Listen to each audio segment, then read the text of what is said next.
What is up, my peeps? Joshua Smith here. So before we jump into this this amazing content that we've created for you today, whether you're watching this or listening to this, I wanted to just say a couple quick words. So first off, thank you so much for watching or listening, whether you're on iTunes, Stitcher, YouTube. First off, thank you so much. You guys, by watching this channel, by sharing this channel, that's what makes this all possible. So number one, thank you so much for watching. Number two, if you have not done so already, please go to www.gsdmode.com. You can opt into our email list. We send out a lot of epic content. This will ensure that you don't miss any of these episodes or any of the free content that we push out. Also from the website, you can access all the content that we've ever created and that we continue to create, from our entrepreneur interviews, our real estate agent interviews, our health and fitness interviews, to our GSD knowledge rounds where I answer all the questions every single week that you guys send in, to leveling up with me, which is a episode I do every single week on the show.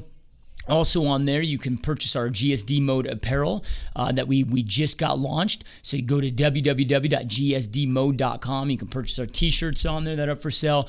And then I wanted to talk to you really quickly, if you're a real estate agent, about our 90-day Mastery Bootcamp. So on there, you can go to the products page. You can see our 90-day Mastery Bootcamp. There's a 15-minute video that explains it's an in-depth, hardcore 90-day program, 50-plus hours. It's not some pre-recorded videos that you watch. I mean, this is a live event, all done in a group setting through webinars. It's about 40 to 50 hours of content and is by far the most intense, extensive, effective, and most affordable coaching platform that exists in the industry, hands down. We have a very powerful money back guarantee with the program, so make sure you guys go check that out now. Again, thank you so much for watching. Make sure the way that we are able to continuously and always do these for free is by getting views, right? So make sure that you're watching, make sure that you're sharing, share it in your social media world, share this with anybody, this channel with anybody that you think or know may benefit from this. The more that you share it, the more views that we get will ensure that we're able to continuously do this for free, as well as continue to bring you more amazing content. So hope you enjoy the content you're about ready to listen to or watch. Have an epic day, and again, thank you so much for watching or listening.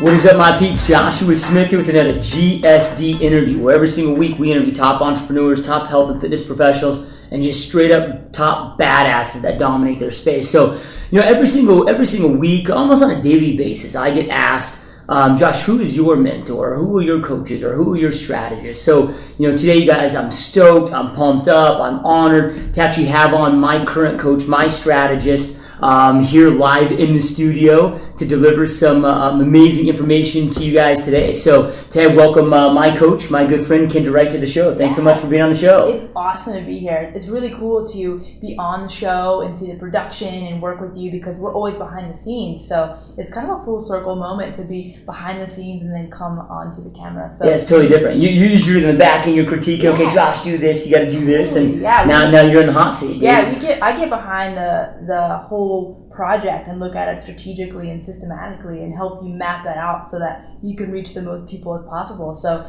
it's really cool to kind of come on to this side of the camera. Also a little different, normally I'm back there, nerd now, all internet style. So yeah. Yeah, no, hell yeah. So you just flew in from Austin. You flew in yesterday. You came in from Austin to help. We kind of had this 2-day intensive hardcore training at Infusionsoft on their campus, kind of trying to take my funnels in the back into the next level, and brought you out to kind of be that extra set of eyeballs and help us out and get that rolling. Definitely. Yeah, so we've got a really good funnel in place, and that's just something that we've built out together over time. But coming in and really just tightening up some of those pieces and looking at it strategically, kind of for the long haul, and also building out some systems around that, and how do we make sure that you're getting to really focus on the high-end pieces, and that's really connecting with your coaching clients and the people in your programs, and offloading some of those other pieces that can be better served by other people. So we're really just tightening up a lot of those pieces together. Yeah, and so today you got some gnarly stuff going on, right? Like, I mean, you got some high-end coaching clients like, myself, right? Like, I mean, you're coaching the best of the best. No, just playing. But no, honestly, you do, right? You do. I'm not saying that about me. I'm probably the lowest of the totem pole for you, but you coach some very elite, big people in the space. But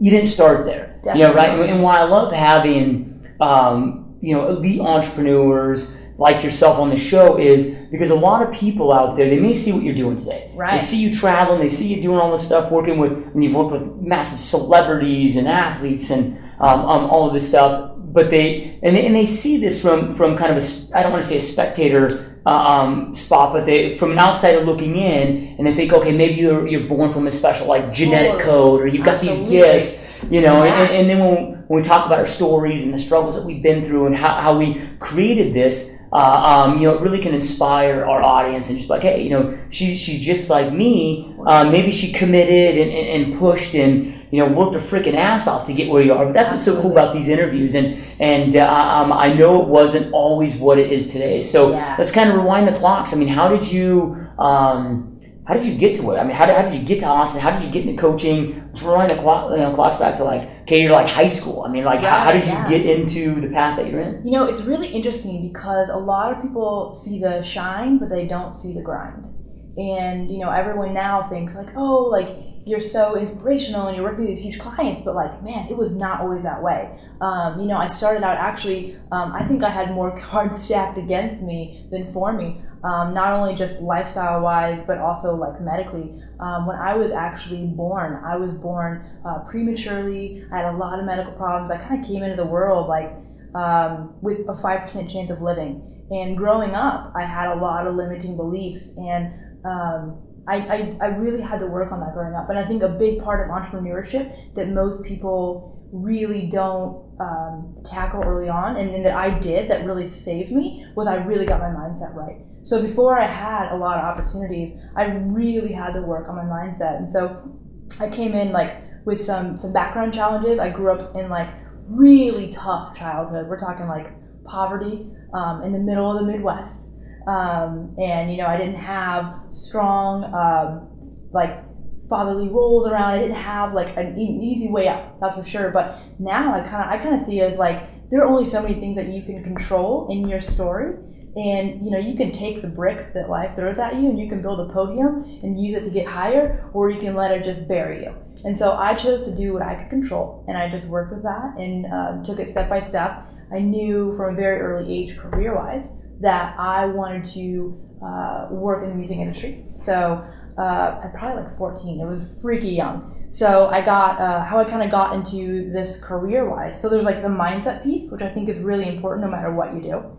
And then there's the career piece. And for me, I knew early that I wanted to do marketing and the business side of strategy for entertainers. So I got in on that and worked my way up. I did a lot of work in production. I got really lucky by doing a lot of just pro bono work. I got synced up with some really influential people in the space, and I just literally climbed the ladder rung by rung. I mean, I'm telling you, 3 or 4 years ago, I was still broke as a freaking joke. I mean, it was ridiculous. And people always thought because I was hanging out with rock stars that I made rock star money. And I was like, oh my gosh, you have no idea. But it just became this obsession to be a badass at everything I did. So everything I took on, I just really dove deep into it. And after a while, just stacking skill after skill after skill, people see me now and they're like, oh, you're versed in so many things. I'm like, but yeah, I spent a whole year just looking at email marketing. For, granted it was for huge people and I was really deep in it, but that's how I'm a ninja now, is because I sucked once and I refused to suck any longer. And I was like, I'm going to learn this because I know it's important in stacking all those kind of skills together. So at 14 years old, dude, when I was 14, I was just trying to crank out episodes of South Park. Totally, yeah. I had no idea what the hell I wanted to do. How do you get that kind of clarity of, that's kind of a lot of 14-year-olds, maybe they want to be a teacher or a doctor. You're dude, I want to be, a production manager in the music industry or whatever. Why at 14? Why was it that? So this is actually a really crazy story, and I don't think anyone ever believes me when I tell them this. But at school, they had me take this test, and they were like, this is what you should be when you grow up. And this was when the internet was a baby. And I take the test, and it says, you should be a road manager for bands. And I was like, what does that even mean? And I like started Googling it, and I was like, oh, so, and this is also in the entrepreneur space that people don't realize. So for one person on camera, there's 5 to 10 people around you. And it's the same thing on stage. Like, you have a whole team behind you. And it's the same thing with entertainers. I didn't realize, like, I could be in the industry without being in the spotlight. And for one musician on stage, there were 5, 10, 20, 30 people, depending on how big the production was, behind them that nobody ever seen. And that's where I realized, like, that's where I want to be. I don't want to be on stage, but I want to make sure that those people on stage are epic. And I didn't need to be in the spotlight. I was actually okay with being behind the scenes, and I had no idea that was even an option. And I was like, that is what I want to do. And I think a lot of it, as I got older, I realized, now that it was like, I wanted to be around creative, passionate people. I wanted the ability for like travel and experiences, because I didn't have a lot of that as a kid. We were in a very small town. And then in addition, I wanted to live an epic life. And I didn't want to be in this corporate environment. And so I really gravitated towards the entertainment industry. And for like 10 years, I was all in. Like, every decision I made was, does this take me closer to that? And I was like, all I want to do is live out of a rolling suitcase and get on a tour bus and fall asleep in one city and wake up in a different city. And so every decision I made, and I think that's something that like now I still do. It's like, okay, what's my goal 2, 3, 4, 5 years out even? And is the decisions I'm making today support that decision? Because people don't realize that, a year is 12 months, and 12 months is typically like 30 days, and a month is 1 day. So if I just make one decision, small decisions every day, day after day after day, eventually like they become a month, and then they become 12 months, and they become a year, and then 10 years later, it's like, that's how I got to working with huge entertainers and, these household names where it was like, oh, I realized it all started with like small decisions. I never bought furniture, like matching furniture, because I was like, I can't take this on a tour bus. Like, I'll just take whatever I find like that my neighbors threw out. And I did that in college. I never bought nice furniture. I didn't have a nice couch until literally like last year. Yeah. Like, I bought a nice couch for the first time, and it was like a stake in the ground. I was so excited. So being conscious of making little decisions every day that are like taking you in that direction, because if not those little decisions, you won't notice it in small steps, but it will take you opposite directions. So when you talk about all these limiting beliefs that you had as a kid, because I know you kind of said, okay, I grew up in poverty. Well, people say that all the time. Yeah. Like, okay, I grew up in poverty in that my mother was on food stamps. Yeah. But dude, we had we had electricity, we had TV, we had like Americans that are in poverty like live like kings in other countries. Yeah. But like you literally, like, you didn't have like utilities at times. Yeah, there were like times, you guys. Yeah, totally. And it's really interesting because I remember as a child, or even as an adult, sometimes my mom will be like, sometimes I'm really sorry that you grew up that way. And I'm like, are you kidding me? I'm like, I'm stoked, because I grew up valuing so many things that other people would have taken for granted. And it really, really made me like, I take so good care of like the things I have, and I buy less but buy better, because I just like really care about the things I have, because I didn't have them as a child. But so many people grow up with a lot of extra things, and I think for me, I decided like, what does this mean, and how can I spin it for something good for me? Because it's really, it's a quote like, it doesn't matter what life hands you. Like, life handed me a really tough hand. It had nothing to do that. It was all about, how am I going to handle it, and how am I going to play these cards? And you can only control what you can control. I couldn't control, the situation, but I could control what I was going to do after that. And so that was really important for me. Yeah, and I think it becomes one of your like biggest assets when you grow up in that environment, because then it's like, well, dude, I know how to survive on $1 a day to eat. Absolutely. Or like, I've been broke as hell, and it really wasn't that bad. People see like their struggles as like this weight, and I'm like, are you kidding me? That's your wings. Like use that. Like, one of my favorite ideas, I have actually a big diamond tattoo on my arm, and people ask about it, and it's this like idea that I got this from my tattoo artist, and he said like, people see diamonds, but they don't realize that diamonds are only formed through coal and pressure. And so for me, it was like, this is just a challenge for me to grow into someone who's like can handle anything. And so, you know, a lot of people, when they really hear the details of my childhood, they're like, wow, that was tough. Like, I'm sorry. And I'm like, what are you talking about? Like, are you kidding me? Like, that's just a great starting point. Like, it can only go up from there. So many people see it as like weight, and I see it as like wings. Because if you can handle that, like, it's only going to get easier. So I think for me, I had my adversity really challenge me to step up and be a bigger person in that situation. So you are in this environment. You're born in this world. The doctor's like, you got a 5% chance to live, and you're like, yeah, screw you, I'm proving you wrong. Oh, yeah, right. Totally. And you prove them wrong. You do all this stuff, and then even after that, they're like, okay, you're gonna live, but then there were still all these limitations. Totally. So you had limitations that doctors were setting in your own mind, right? Absolutely. So then you have that from medical issues. You have all that property. Like, how do you overcome those? At 14, you get clarity on what do you want. How do you get to a point where you overcome those limiting beliefs, where then like you have the confidence to then get on the road and start actually chasing your dreams? Totally. So yeah, I was born with cerebral palsy, which for those who don't know is most people who are born with cerebral palsy have extreme brain damage. They never will live to, you know, take care of themselves or go to school or have a normal life.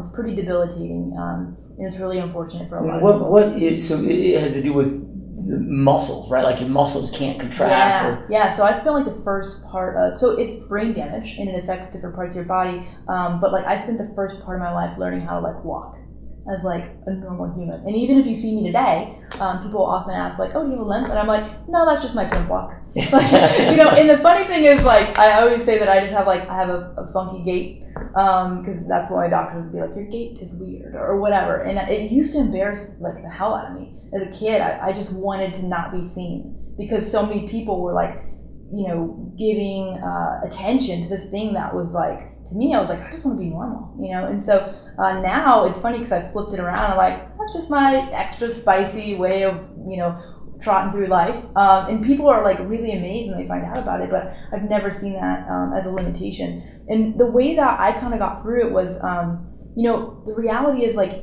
you're never prepared to do what it takes to get where you want to go. And the only way you're going to get there, like, you're never going to be brave enough to get started. Like, the only way you get bravery is through action.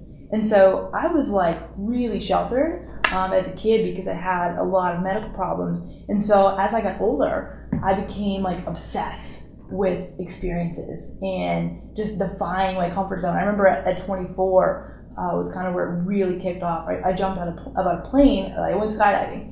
And my family was terrified.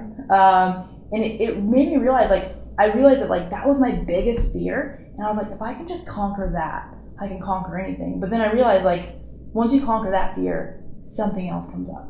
It's always something else. And so I made it a mission and literally constructed a whole project around chasing, instead of running away, I chased everything that intimidated me for a year and everything that was scary to me. And it became this, like, guiding compass to basically become the person that I wanted to be only through action, because people think they're going to think themselves into bravery and courage, and you just, like, you can't. It's just, you're going to be inside your head. So I try to get out of my head and just take little actions all the time to do that. So you started your, I think you call it your Year of Fear project. Yeah. You know, right? So, which came into, okay, I'm going to write down all these fears and I'm just going to attack them. I'm going to look them in the face and just boom. So you jumped out of an airplane. What were some of the other things that you did? So the way this project came about is, you know, that there's this like super famous quote. It's like, do one thing every day that scares you. And so I was like, all right, that sounds really awesome. I'm going to just try it for like 30 days. And I couldn't believe what I did in 30 days. And then I was like, you know, I was talking with this about a friend, and they're like, we should like do it together. And so we're like, awesome. So we started this project where every day, and it eventually morphed into, we did it for an entire year. We do something different outside of our normal routine, something new or something outside of our comfort zone every single day for a year. And every day at 11 p.m. we have to check in with each other and say what we did for that day. And so I did that 2 years ago. And I would say, so I'm doing it again. I did it for a year, and then I took a year off, and I'm actually in it again. And I would say some of my favorite ones, oh man, there's so many. This year I did a police ride-along and a paramedic EMS ride-along. I volunteered at a soup kitchen. I basically started checking off all these things that I always said I wanted to make time for to experience, but I never had time for. And until I started, like, your priorities, your calendar does not lie. So I realized that like everything that was important to me needed to be on my calendar. I needed to be committed to living my life as much as I was committed to showing up for work and showing up for meetings. And I remember there's so many times where I'm like, I don't want to go do this challenge. Like I usually decide in advance, like, here's what I'm going to do today. And I remember so many times, particularly one example was for 5 years, I told myself that I wanted to go to a nursing home and walk through the front doors and find like someone in the nursing home that hadn't had a visitor, that really needed a visitor. And I was just going to go sit down with them and talk to them. And like, that was something I wanted to do for 5 years, right? And so I remember the day when it came, and I had originally planned to like bring someone with me, and they bailed. And it was super cold out, and I was like, oh man, the weather's horrible. I worked all day, but like I'd put it on the calendar. And I was like, I have to show up for my life as much as I show up for work and conference calls and meetings with clients. And so it forces me to live my life. And I remember going into this nursing home, and I was so afraid walking down this hall. I was like, they're gonna like throw me out of this place. They're gonna like, what's this weirdo like walking in? And I'll never ever forget it. It was like one of the most touching things that like I have ever done. And it simply happened because one, like this project, like it reminds me to commit on my calendar to what's important to me. Because really, if you want to see your priorities, look at your bank statements and look at your calendars. Where do you spend your money and where do you spend your time? And so that challenge made me realize that like I need to commit to living my life as much as I need to commit to building my career.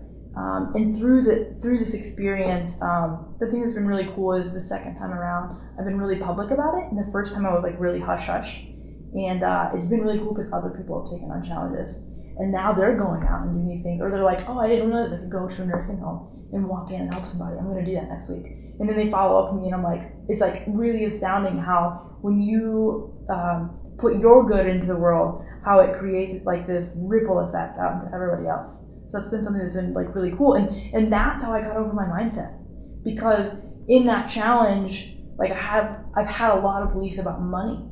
And like with clients, like charging what you're worth, I would make it a challenge to be like, you know, I would typically charge this client this much, but I'm going to tack on like extra money because I work my freaking butt off. And like this number scares me. So this is going to be the thing that I do today.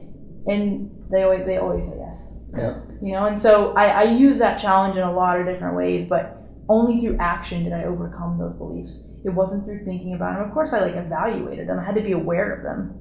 But I think action for me is the only way I overcome it. So what was the year like? So you're doing this for a year, and now you're restarting. But what was like the year that you took a break off? Did you like feel like a piece that like was missing from you? So that's actually really an incredible question, because a lot of people.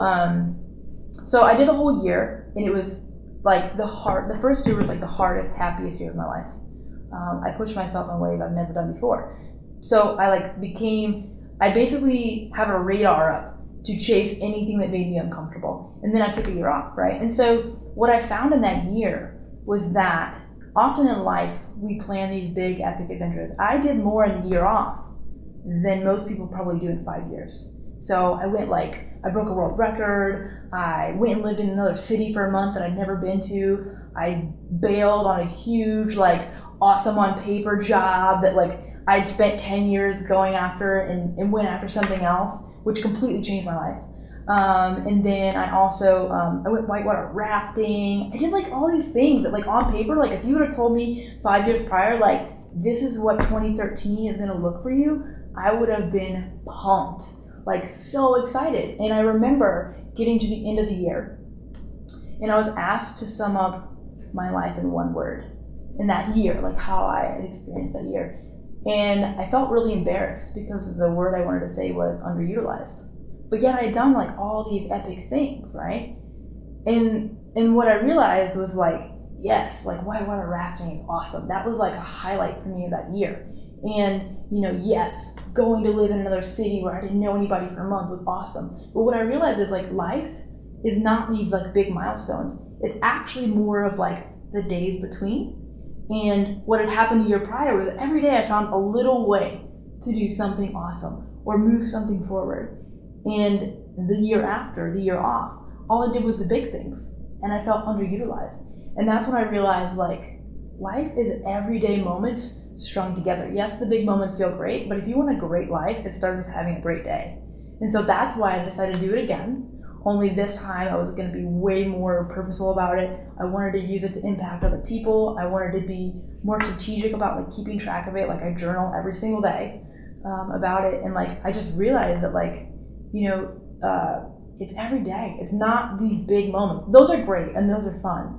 But like if you want to live a badass life, learn to live a badass day. And then learn to live a badass week. And then turn that into a month. And then stack those together for a year and you'll have the best year of your life. But people are like, oh, I want to have this great year every year. And I'm like, why don't you just start with like a great week?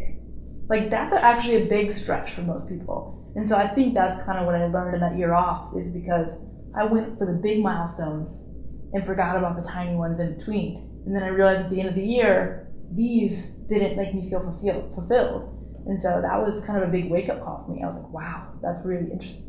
Yeah. The power of reflection, dude. Yeah. It's an amazing thing. What was the world record? Oh, okay. So last year, I went to Portland, and last year I broke I was in the world's longest yoga chain. And this year, I went back to Portland, and I go to the conference every year, and we broke 5 world records, which was, we did the world's largest breakfast and bed party. We did... So the first was a yoga chain? Yeah, so the first year... It's like stretching all together. It was like line? 800 people doing yoga moves together. And so I always try to find these like, I call myself now a professional experience collector. Like, it's really hard for me to go on like first dates because people will be like, well, what do you like to do? And I'm like, well, last week I broke a world record. Next week I'm going on a police ride along. Oh yeah, I'm really excited because I'm going to go shadow a zookeeper. Like that's what I'm working on right now. And like, I don't repeat things. Like I am obsessed with collecting all the fun. Like I just want to have this like epic experience. Because what I also found was like, when I did like, for example, like a police ride along, there are things I understand about our police system and how you're kept safe and how they're called out and what they know about me when they actually pull me over. And if they actually write if they have to hit quotas on tickets, like spoiler alert, they don't. So I learned all these things that like, it completely changed the way that I view like cops, for example, and I have so much more empathy for them, and I would have never had that if I didn't go out after that experience. So I think that like that also parlayed into professionally, because once I became like kind of really ballsy in my personal life, all of a sudden I became a lot more ballsy in my professional life. And you can't really do one thing in one area of your life and not have it ripple out. And I'm sure you're familiar with this, obviously, with like health and things like that. Yep. It's all tied together for sure. And well, then I think too, whether it's business or activities, you realize like what you thought were these fears, like the worst thing that could happen, they're really not that bad. So then it's worth that risk. Yeah. So your whole life, like from you're 14 years old, you want to be involved in the music industry, you're chasing it. You get some huge opportunities. Yeah. And just a year or two ago, you're like, peace out, I'm going to do something else. Totally. So, why did you get to that point? Like, what was going on internally that made you decide, okay, I've devoted 10 years of my life, this isn't for me anymore, and then take this huge risk, like you just said, on paper, this badass epic job that everybody else would want, and then you took this massive risk to some, this other career. Like, what made you kind of fall in love with that industry and make the jump? I think something that I really realized like a few years ago was that when I really started getting what I wanted in life, I started coming from a point of making decisions on where I was going and not where I was at. So I knew that, I was in a great position. I was working with like household names, and it was really exciting. It like really kind of, it's a really big ego boost, and it felt very validating. But when I thought about like, what I wanted to do in 2 to 3 years, I was like, I want to travel the world. I want to go out and be able to work from anywhere and see the world and have these different experiences. And so what I really had to do is like evaluate, like I had to let go of where I was and start making decisions. Because that's the thing, is like people make decisions on where they're at all the time. They're so based in fear. And I wanted to throw up all over myself the day that I walked away from that job. It was like, I remember sitting in my car like crying because I was so afraid that I knew that I had like made the decision and like there was no turning back. And that's the thing that nobody sees is like people think I'm just like super courageous. I'm like, oh my God, I'm so scared all the time. But I just don't let it stop me. Instead of seeing like what scares me and what makes me uncomfortable, you know, instead of running from it, I run towards it. And so I just decided like, okay, this is what I want to do in a couple years. And this job that I'm in right now is not going to lead me there. It's a great opportunity and I'm very grateful for it, but that's not where I'm going. And so I had to make a really tough decision and take a big leap of faith. And I was like, worst case scenario, I can go back, but I can't get time back. I'll never get my life back. And so I just really had to take a big leap of faith, you know, and it was terrifying. And when you're kind of doing like, even if you're ready, which most of us aren't, you're still going to want to throw up all over yourself. Like you're always going to be terrified. You're never going to be ready to do the next thing that you need to do. And so I think that was... Yeah, there's never that everybody's like, wow, it's just timing's not right. It's like, dude, it's never right. No. You know, you just get up there and take action. I love it. So what did you transition into? Yeah, I mean, I know what you're obviously doing today, but what did you transition into today, and then how did that lead to where you are now? Gotcha. Yeah, so I started helping run an online business for someone, which is actually a little bit different than my skill set. So my background at that point was marketing and strategy, but I seen this opportunity to work with someone where I could basically be fully remote. So I took that and still did marketing and strategy on the side and still kind of like perfected that, you know, that skill set. And then over time just got really like hardcore into strategy and I'm super passionate about it. And the funny thing is I don't think people see that like marketing is so creative. Like that's my favorite thing about marketing is that like it speaks to creativity around creating strategy. It's also like a lot of copy and visuals, so written in like visual images, but also at the end of the day, like you're impacting lives. So like the work that you and I do together, when I get to see the testimonials, and we talk about it a lot, even, you know, just reviewing what's going on in the courses and programs, like I get to be creative on the front end, and then the back end is like super fulfilling. If you're working on clients that are really have an epic mission, it's really, really fulfilling.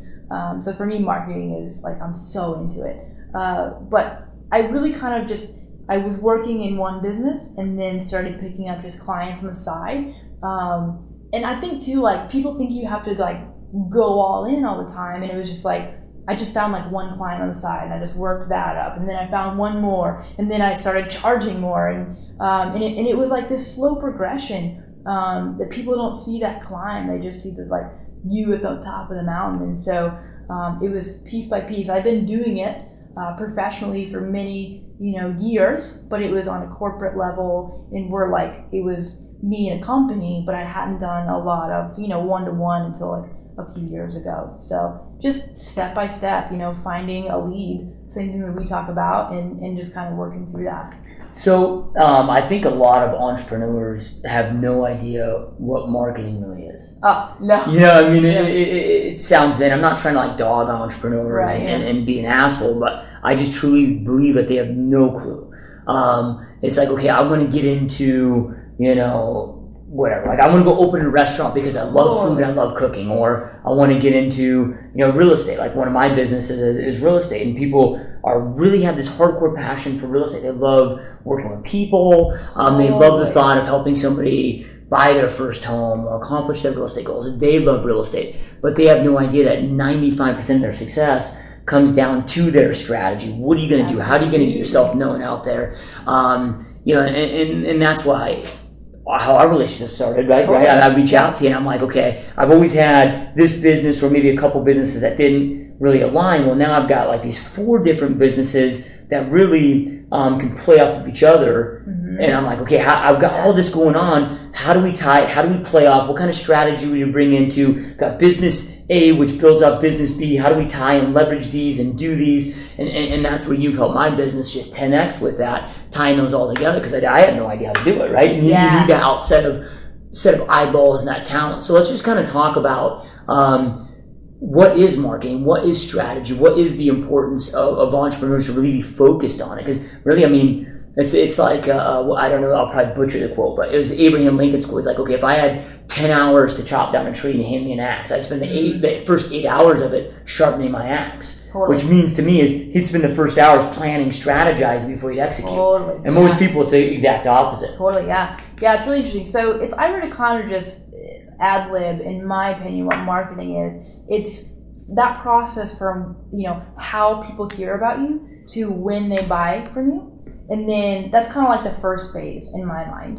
And then after that, after they buy from you, is a whole nother experience, because then you can create a lot of profit on the back end. So you can upsell them, you can cross-sell them, you can downsell them, all these fancy words. But really that just means that first initial purchase is kind of from like not even knowing who you are to finding you to buying from you, in my mind, is one phase. And then after they're a customer is a whole nother experience. So that's kind of like in very basic terms, like how does someone find out about your coaching programs in your, real estate company and your agents? Like what does that process look like? So as a strategist, someone will come in and say, okay, I want to create more leads. And I'm like, okay, great. Well, and they want to say, how do I do that? Well, I'm like, I can give you theories, but I don't really make decisions off of theories. Like I make decisions off of data. So first I'm going to come in, I'm going to look at what you're doing. I'm going to look at where all your past leads have come from, all your great leads. And I'm also going to say like, what's working now? And like, before we recreate the wheel, let's like amplify that and max that out so that channel is performing the best that we can. And we can really, like, a lot of times when you focus on what's already working strategically and you firm that up, and and some of this is like, okay, say if you're doing like digital strategy and you're running Facebook ads into a webinar funnel. And so you've got the Facebook ad that comes into the webinar funnel, then you have them on the webinar, and then you try and sell them on the back end. Well, from a strategic standpoint, I got to look at all the numbers and see where are the holes, like where are people like totally falling out of. So I come in and I look at the numbers on the ads up top.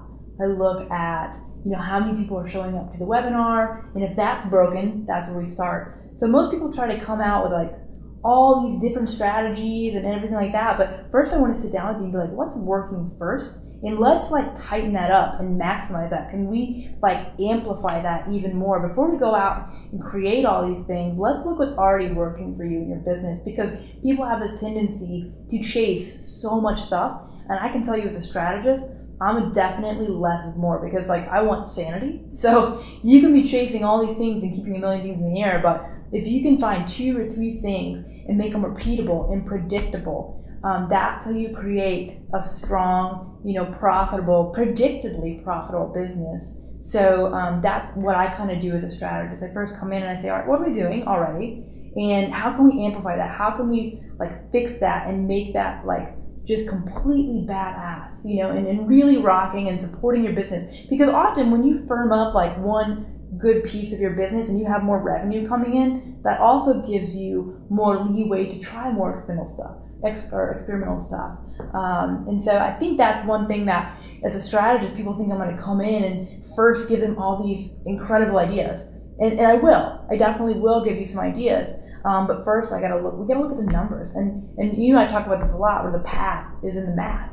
So I don't make decisions off of like feelings and, I think this is working. Well, I need to know the numbers. And so we start with what's working and how can we make that incredible. And then once that's like a solid leg to stand on, then we start working and running strategies beside that. We might try, this lead source or this traffic source or things like that. So yeah, and I think the tracking is so. You made a comment one time. I don't know exactly how you phrase this, but you're like, the success was in the spreadsheets. Like the non like fun. It's like a lot of people that might like people that listeners of the show reach out to me like, oh, this you can do all this epic stuff. I'm like, 95% of the time, like I'm just stuck in the spreadsheets and not the fun stuff. But you learn to love those because that's where the power comes in. Yeah, because when you connect that, like, okay, so let's just put it in perspective with you. So with your 90-day bootcamp, which is incredible, it's impacting lives daily. If I look at that spreadsheet like this is just math, I am not connected to that. The way I look at a spreadsheet like that is I say, this is a difference between this number right here being this low is the difference between me potentially helping somebody save foreclosure on their house or make their car payment or be able to like take care of their family. And so I connect a lot of like personal for me, like it is about the numbers, But I also think of it differently. Like, this is how we get your message out there. And I think that's also, like, for me, it's really important that I connect with my clients. But the reason I always say that the answers are kind of in the spreadsheets, and that's where no sexiness is, but lots of profit usually is that when I was working with a prior, like, really, really big client, I was doing a lot of social strategy for them. And so what a lot of people do on social is they have this just spray and play, which is in any business, there's a lot of that. So what I started to do is I started tracking everything that went out on social media for this client. And they had about 2 million followers at that time. And every week I had to put out, like, basically a selling post. And what I started to do is I started tracking, like, okay, if I do it this way, what's my reach like? What's my profit like? And I became, like, obsessed with the numbers in this process. And so over about 6 months, I had a whole spreadsheet of every time a post went out that was, like, not selling and selling, like, how was that audience reacting to it? And then I would use the feedback to be like, okay, well, that one worked better. So, and that one worked better. And then I started pulling all the ones together out and comparing them and looking for, like, threads and trends, right?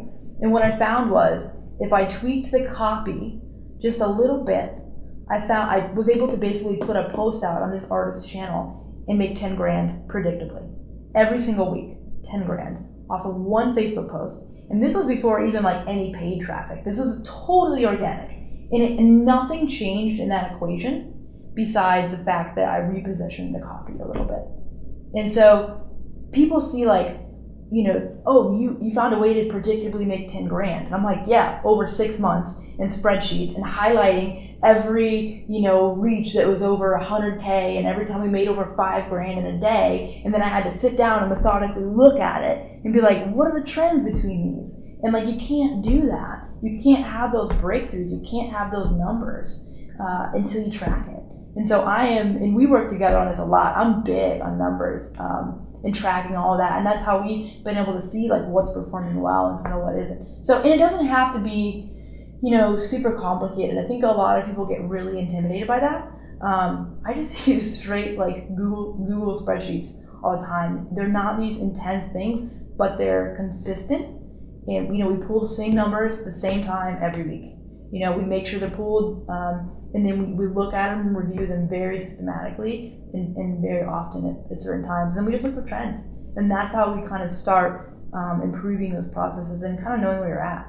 Yeah, I think it's it becomes so critical because us entrepreneurs, especially in our own businesses, we get, as much as we like to think we detach ourselves from emotions, like we get emotional in our own business. Totally. You know, oh, this is working, this is not working, and, you know, whatever. I'm like, oh no, Kendra, this, oh, this is here, and you're just like, no, dude, it sucks. Yeah, yeah. No, this sucks. This is good. We got to tweak this. Like, yeah. You're not getting out of this, Josh. Here's the numbers. Yeah, like, yeah. You know, so we all need to have that kind of fact check. What do you say though for, you know, because a lot of entrepreneurs or people that want to get into entrepreneurship, maybe they don't know because they don't have anything that they're doing right now that's working for them to identify what's working now and dealing with realities. What are maybe the you know, I don't know where we should go, like the most important things or some of the biggest mistakes that you see, like somebody that's wanting to become a business owner or make this transition, you know, what are some of the most key important things that they need to do, you know, when it comes from a marketing standpoint, like establishing maybe their brand or, okay, what kind of, maybe their identity of what they want to get into? I mean, what are some suggestions that you have there? Yeah, so I think that, you know, people get caught up in branding a lot. They get caught up in all these small, minute things, but you're not in business until you're making money. Like, hands down, if you don't have money coming in, so straight out of the gate, in a marketing standpoint, like, if I wanted to start a business, I wouldn't be building this big, huge website. I wouldn't be you know, even as, you know, for example, a realtor, I wouldn't be building out these, for me, if I'm just, like, getting scrappy in the beginning, I just keep create your own system of how you keep track of all your leads. And that might be a Google spreadsheet. It might be on a notepad, but you have to know where all your leads are and when they close and what the notes are on them. And so first, I would look at every action I'm doing. And if it doesn't relate to revenue, don't do it. And sell something in your business before you build a business around it, because people have these ideas, but, you know, ideas don't make you money. Execution does. And people the easy part is dreaming up an idea. The hard part, where like it gets really scary, is where you have to pick up the phone and call somebody and try and sell something to them. So I would say, worry less about business cards, worry less about branding and a website. Even as a strategist, I don't have a dedicated website. I work off of referrals, right? And which is really astounding because they charge a lot of money. But that's just, right now, I focus on revenue producing activities for me. And so I would say, make a list of everything you're doing in a day. And from a business standpoint, in the beginning, if it's not making you money overall, there are a few things that you kind of have to do. Don't be doing it, How long do you give it? I know every industry is different, because some industries it's like if I'm selling a T-shirt, like, okay, that's immediate commerce, I know. But how long should somebody give it? Like, because we also have to have a certain amount of consistency where, okay, I did this for a week, I wasn't making money. Well, maybe they need to do it for 30 days before they judge it. Like, at what point do you start reflecting and start making those kind of judgments? Yeah, it's tough because it's contextual. I would say, first off, it's also about some of the reaction too that you get. So are people excited? Are they ready to hand you money?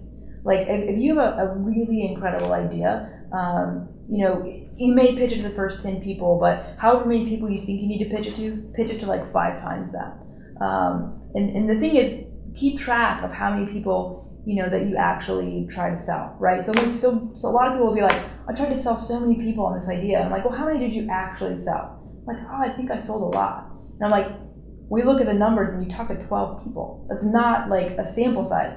Try and sell 50, and also make the outcome, and this is like how I would like mind trick myself in that situation. I'd be like, the outcome is not to sell, it's just the process. Like, I am successful if I pitch them. So then you like take the emotion out of it on closing them, but then it's a numbers game. Oh, they say no, next, move on to the next one, next. Because that's a big part of, I think, getting started in entrepreneurship, is getting over that fear. And you think you have to close every lead, and I can tell you, you're going to suck in the beginning. But I would say, set a goal 2 to 3 times larger. Say you want to sell a service, talk to 50 people and see, and try different things, and don't be afraid to be creative, but track it and say, well, this worked well in that call and this thing didn't, and they were excited about this piece, so maybe the next call I'm going to lead with that. And you have to keep track of it, because then say you have 50 people that you pitch, well, what worked well? Well, now you have 30 calls and you have 30 bullet points, and you may not have seen that this thing was working well until you have 4 or 5 times you see that working well. So for me, I'm very methodical about it and systematic. And so I would say pitch, 2, 3, 4 times the amount of people that you think that you need to pitch. Keep track of every single one of those. And then also remove your emotion from the situation. Don't make it about closing. You want to close them, of course. You want to sell them, but say, I win in this situation if I just pitch it to them and ask for the sale. Because you'll eventually start closing them. And then if not, if that doesn't work for you, after, say whatever your number is, say 50, just to keep it easy, if you're not already doing this, go find somebody who's already doing some of the stuff you want to do, and have them be like, what am I not seeing here? Because sometimes it's a small tweak. There are things that you and I work on that are just small tweaks, but over time really mean a big change. Now, so 2015, you crazy, just all the different mediums that are out there. Yeah. It's very difficult to keep up, because you're like, well, shit. Like every time you start like, okay, well, I finally am building a Facebook following, and now wait, what's that name of that? Yeah. What?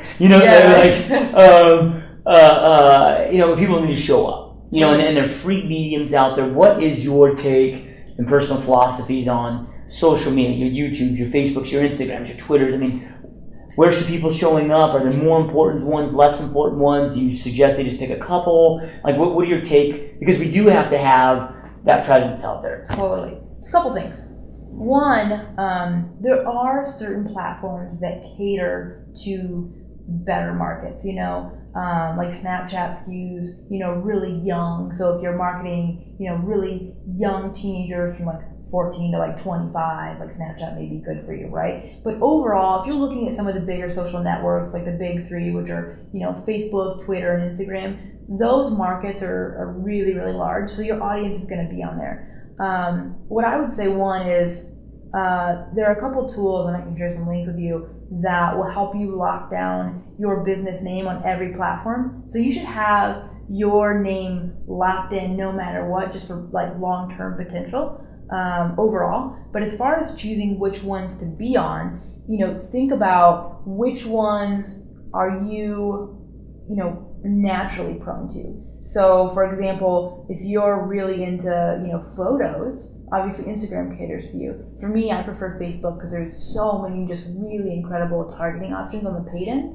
But I would say, think about what do you naturally enjoy? What are the ones that you're on? Because if you're organically already there, you're going to understand a lot of things about that platform. So don't worry about being on all of them. Choose one or two that you enjoy, and really just go ninja on those, because anything done in consistency, it's what you need to do, because on every platform somebody's crushing it, and you're just never going to stand out if you're mediocre and just kind of shooting from the hip across a couple. But if you double down on like 1 to 2 platforms, and like these are the ones I really focus on, like you will make waves. You have to be consistent and look at what's working, because every platform is a different snowflake. Certain things work better for others. But I would say lock all your handles down, just from a strategic standpoint, so you always have them. And also choose the 1 or 2 that you actually naturally gravitate towards, and just lock those down and just focus on those, because there's so much happening out there that you'll never get anything done if you're trying to do all of them. Yep. Well, and we always say here on the show, and with my coaching clients, well, success isn't doing 1,000 things, doing a few things brilliantly, thousands of times, over and over and over. And so you're out there, you're hitting that. How do you? And this is something that sometimes I still struggle with in many of my businesses. So with real estate, I've always had a saying that you can either be rich or famous. Yeah. I can either go out there and get my name and my face known, or I can give a hardcore call to action. What's in it for me, for my consumer, and get the phone to ring. Yeah. My name may be tiny at the bottom, but I'm like, dude, buyers want home, sellers want home valuations. Nobody cares who Joshua Smith's name is. But then now with digital, and every business is different, and with digital being the way that it is out there, at what point do you, what's your philosophy or theory on how much should be strategic marketing, getting, offering value to the opt-in, and how much should be branding, getting your face and your name known out there? Gotcha. I think one of the mistakes that people make is they're Gary Vaynerchuk talks about it a lot, the give, ask, right? It's give 4 times and ask. But I think if you're giving a lot of value, you shouldn't be afraid to sell. From a branding standpoint, think about, kind of what you're doing long term. Some people will build an entire business based off of their face, but then later decide that they want to sell it, and that's really hard. So thinking about if I were going to do, real estate, strategy, maybe I would name my channels real estate tips for, new agents, right? I would name my Facebook page that and go around that. But if you want to brand yourself, you have to understand there's going to be some limitations around that. I'm a little confused in the question. Yeah, I guess with social media platforms, it's just more of because we're talking about marketing strategy. Mm-hmm. So I'm going out there and I'm pitching, an offer all the time. And then, how often, or should I incorporate all, or when I'm just out there, should all just be pitching an offer, trying to get them to opt in, or should there be branding pieces that aren't necessarily trying to get them to opt in, mm-hmm. but it's just getting my name and my face known in that space. So there's, that kind of just, that billboard on the side of the road mm-hmm. that's just got the, whatever compared to the, Gotcha. So here's a problem that a lot of people make around the gift, right? So say you're putting out an offer and you're giving value in blog posts. So the problem is people put that first piece up front, but they don't have a system on the back end to monetize it. So the way this is really popular is you have a lead magnet or opt-in offer or something like that, and you get them on your list, but you don't have something set up on the back end, an autoresponder that's going to sell them on something. So I see a lot of people do that, I'm getting people on my list. But well, what are you doing with that list? Because if you're not engaging with that, you're really kind of wasting your time. Like, yes, you can build that list all you want, but if you're not engaging with them, and you can automate that with autoresponders, which is something it's pretty easy to set up. But being strategic about that's just the beginning of your partnership with them once they're on your list. And so think about it. I read this somewhere the other day, and it was a great analogy. And it says, think about every person who's on your email list as a bank account. And so every time you give something to them, you're making a deposit.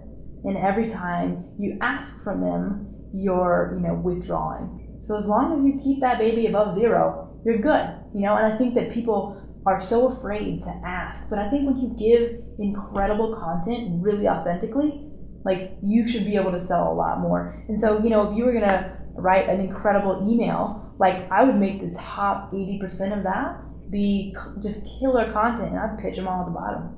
Like, if you're giving them incredible content, don't be afraid to sell them.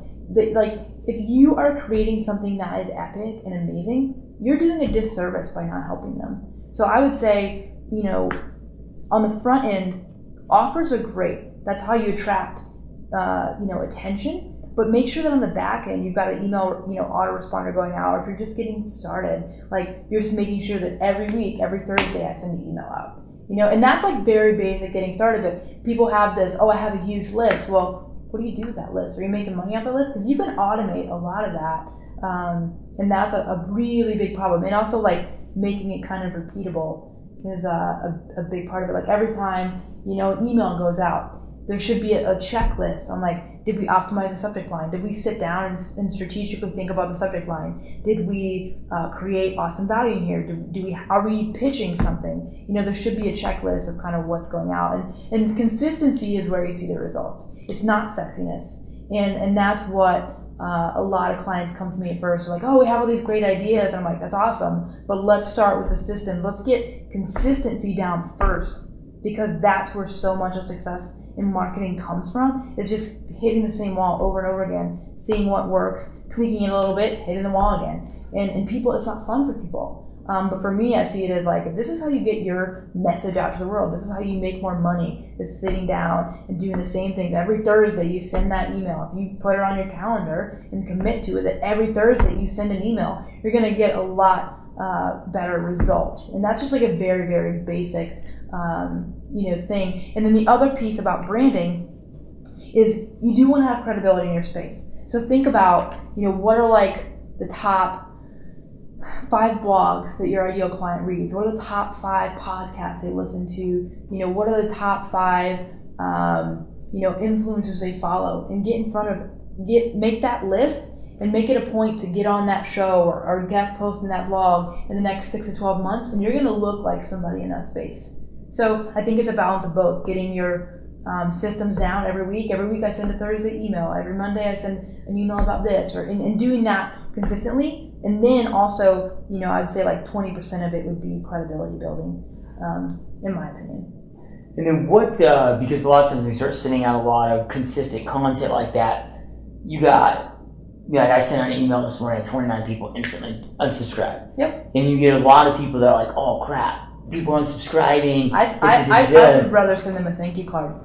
I don't want anybody on my list who isn't engaging, who isn't buying, who isn't happy.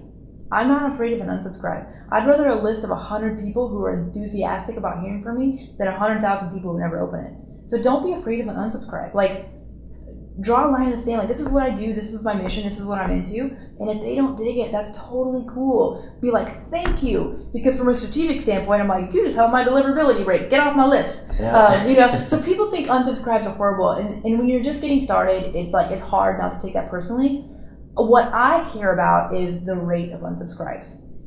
What are my, if I'm sending, say, keeping it simple, 4 emails a month, every Thursday I send them out. And I'm seeing that my open rates are going down and my unsubscribe rates are going up. That's something I'm more concerned about. I'm not, because it's a trend, right? I'm looking for trends. I'm not bothered by an unsubscribe. They're just saying like, hey, that one time, I opted in at that one point and like, we were cool then, but like, I just don't really dig what you're doing, and that's cool. Like, that's just real life. So don't be offended or hurt. Be like, cool, thanks. Thank you for getting on my list. Because if like this isn't serving you, then like, that's cool. A lot of people get really emotional about it, and it's really not. I mean, every person on that list is a human, and sometimes you're just not driving. Sometimes, maybe you're really into learning about knitting, and then 6 months later you're like, oh Jesus, that was a phase, and so I'm gonna get off that knitting list, right? Like, people's phases and what they're interested in change and come and go, and all those different things. And don't take it personally. Just be like, all right, that's cool, but be aware of, are your open rates going down? Are your click-through rates going down? And if you're tracking them every week when you send them out, you'll be able to see those trends. So I care more about the trend and not the unsubscribe. Because if I see that trend, I'm like, okay, something's going on here. And that's what I'm concerned about. And unsubscribe doesn't hurt my feelings. So you work with a lot of entrepreneurs, right? And I've consulted and coached with some, and a lot of friends that are, but nothing on the level that you do, right? And and this is my experience, but I think a lot of people fail not because of lack of resources, but like literally because of they didn't plan of how much activity, how much time it was going to take, how much action it was going to take, how much time. Like, somebody might go start a podcast like this. Yeah. I don't know, Aaron, we're 6, 7, 8 months into this podcast now, and huge bandwidth. Yeah, but it still costs me thousands of dollars every month. I mean, there's no money. So people are like, oh, I want to go do this new podcast. Well, dude, it might take me 3 years to build this up before it comes profitable. And everybody's like, oh man, I hear these guys making $70,000 a month off their podcast sponsorships. I want to go do that. But then they realize, holy shit, it's going to take 3 years of pushing out 20 hours of content a week, of doing all of this before that happens. So they don't really plan accordingly. And I guess, and I probably set the question up wrong, because me starting with that being my experience, I want to get your take on it. Because you see a lot of entrepreneurs come and go. Yeah, totally. Like what do you think is the top couple reasons that exists? I think a couple different things. One is you've got to be confident in what you're doing, because if you're always chasing other people's successes, you're going to be chasing a lot of rabbits you're never going to catch. So I would say usually people are chasing these success. They're like, oh, I want to have 1,000 people on YouTube. The thing is that from this side looking in, you don't usually see that that person who's a YouTube star is usually tripled, cranked down on YouTube, and that is all they do. They're all in on YouTube. And as an entrepreneur from the outside looking in, you're just like, oh, well, if they can do it, I can do it. But the reality is they're all in. That's how you really get attention. So the other thing is that you have to choose mediums that you're naturally good at and enjoy, because especially in the digital world, it can be a really slow build. Now you may hit a wild card and really take off quickly, but be prepared that if I told you every strategy we worked on wouldn't work for 6 months, which ones would you ditch and which ones would you keep?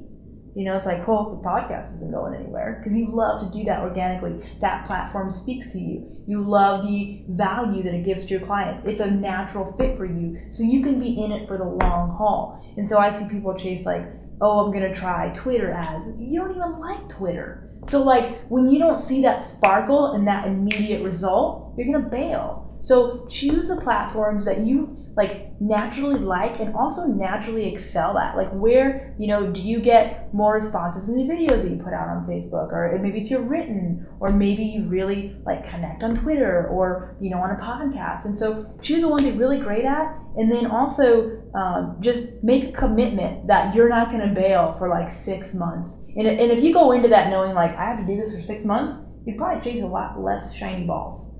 That's a big problem is, people think, well, I'm going to chase this new strategy.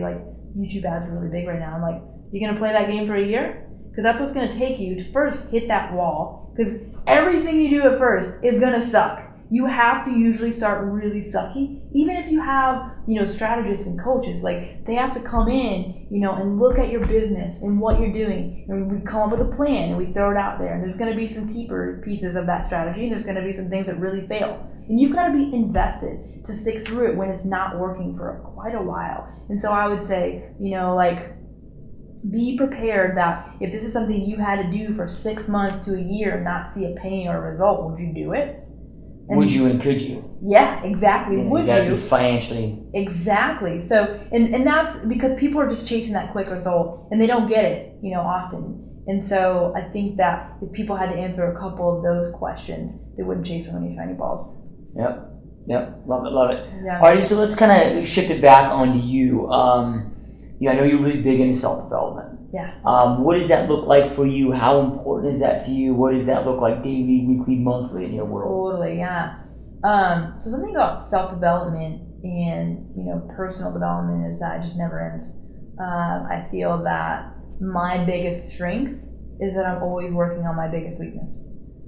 And so just being self-aware of where do I need the most work right now? And always reevaluating it, because 2-3 months from now, what I'm working on now is going to be easier, right? So, I think for everyone it's a little bit differently, but personally for me, like this year, I've really recommitted to putting my health mentally and physically above everything else I do in my life. And that involves personal development as well. And I feel like, and it's always been really, really high for me, but I'm also super ambitious, and I just love to crush it with all my clients, all my work. I really love what I do, so it's really hard for me to unplug. But what I personally realize is when my head is really clear and I'm making that time for myself physically and mentally, I soar in business, and so I think putting personal development and self-development as the number one most important thing in your life above business is the most important thing you'll ever do for your business, for your family, for your relationships, because that's where I really work out all the kinks in my life. There's still things that I'm afraid of. There are still things that I'm not quite where I want to be at, and those are currently affect me and everything I'm working on. But as I work through those, it's going to ripple out into every other area of my life. So personal development has been a really big part of my life for about 5 years, and I noticed once that became a priority, everything in my life shifted personally. So what does that look like though for you? Meaning, do you listen to podcasts? Do you like to read? Do you go? Totally. Are you a conference junkie? Because you're kind of in that world where it's dude, you gotta be on the up and up of the newest trends. Absolutely. Because I implore you to be okay, Kendra, where the hell do I need to show up? Totally. Right? So you gotta be on the bleeding, cutting edge of all of this stuff. Yeah, you gotta be following where the puck is going and not where it's at now. So I think, so really it's kind of separating two things for me. So personal development and business development are different. The difference, I think, with me and how I stay on the bleeding edges, I actually schedule time into my week and bandwidth to educate myself even more. Because if not, I'm always going to be having things going on. But scheduling, just the way I schedule personal development into my day, I schedule education and strategy, learning into my week. And that's, it's always happening. I'm always listening to new things and reading voraciously and looking at other people's strategies and comparing them to what my clients are working on and looking at other industries even. I'm always doing that organically, but just the way you develop yourself personally, you need to have a space in your life to develop yourself professionally. And so I'm always kind of deep diving on something. The thing that I would say about personal development that I kind of learned this year is that what works for me personal development wise is always fluid. It's always changing. So, my morning routines are always a work in progress. They're always changing. Certain things are working for me better other times. A big thing that was kind of working really good for me earlier this year was a big part of my morning routine was sitting and listening to epic motivational videos. I would be on the treadmill just listening to that. And that worked really great for me for 3 months, and I was pumped every day. But then it kind of started to taper off. And I was so was it like a Tony Robbins or I love to look up all these crazy YouTube videos of just epic things of don't waste your life and just all these things that really resonate with me. But that worked really good for me for a couple months, and then it wasn't. So I was I'm always shifting into what's really working for me now. So I'm always tweaking my morning routines a little bit. And so right now, daily journaling has been huge for me. And people hear that all the time, but one of the things I realized last year when I got to the end of the year, and I was I don't remember what the hell I did this year. And so this year I have a journaling strategy where I have a digital journal and it has some tagging features. I'm really nerdy about this. And literally in 3 clicks, I can tell you every lesson I've learned this year that I didn't want to forget, every single time I've traveled. I can tell you every accomplishment I've hit. I can tell you everything I did outside my comfort zone every day in the last year. And I can tell you like what I did every day in the last year. And what I found was like, and it really comes down to journaling, right? And reflection. And what I found was like, I get so much happiness out of remembering all the incredible stuff that I am blessed with. And like, it's not always big stuff. Like sometimes it's really little hilarious things that happen in my life and I totally forget about it, but I'm scrolling back through my journal, I'm clicking on tags and just randomly reading. And that made a big difference for me this year, was like remembering what I did. So like daily journaling is really, really huge for me right now. And also reading. And I have a strategy that around reading that's been really interesting this year that I learned from a guy named Nathan Laka. And basically what he does is, because we read all these books, right? But we don't implement. So one thing that he does that I kind of learned is, as I go through, I read the book and highlight all the most important things, and then I type up a summary of that chapter. And as I work through the book, I type up all the key points. And then after that book is done, I summarize it down to one page. And then I take that and I print out 2 copies of it. And one of them I tuck in the cover of that book. And it's basically, here are the most important things I learned from this book. And then you have another copy that you can just sit like on a stack and like read through them periodically. So making sure that I'm taking everything I'm learning and actually implementing it. So I'd rather read 10 books in a year than 100 books in a year, because I want to take what I learned in those 10 books and I want to implement it in my life. So really slowing down to read a different way and not just like a numbers game. And then a master, not just get through it, but get from it. Totally, yeah, totally. What are like some of your like all-time favorite books? I know it's tough because there's just so many brilliant books, but it's like, you know, if you could recommend like 2 or 3 that are like, okay, everybody's listening, and just all around books that you just are must reads. Totally. So I would say one that I read this year that forever changed my life, and I recommend every human on this planet read, is a book by Kamal Ravikant, and it's called it's like Love Yourself as If Your Life Depended on It. And it's an incredible book, and it teaches you about really loving who you are as a person, but also how we develop patterns and beliefs and how we change them. That's a really incredible book, game changer for me. I would say, man, it's so hard because there's so many that I read over time. I would also say, and the funny thing is these aren't business books, right? Because I feel like the best ones like never are. Yeah, like it's funny because I think that like I want to give business books, but I realize that like my personal life and how I feel and my happiness and where I'm at mentally like really affects my entire life. Another one I really love is Tuesdays with Morrie. Okay. Yeah. Have you heard this one? Yeah, it's epic. It's basically this story about a guy who is older and he's dying, and it teaches you to love getting old. Yeah, that's one like we all need to read, right? Yeah, it's epic. It's so good. Yeah, and then the other one, this is possibly my all-time favorite book, is The Last Lecture by Randy Pausch.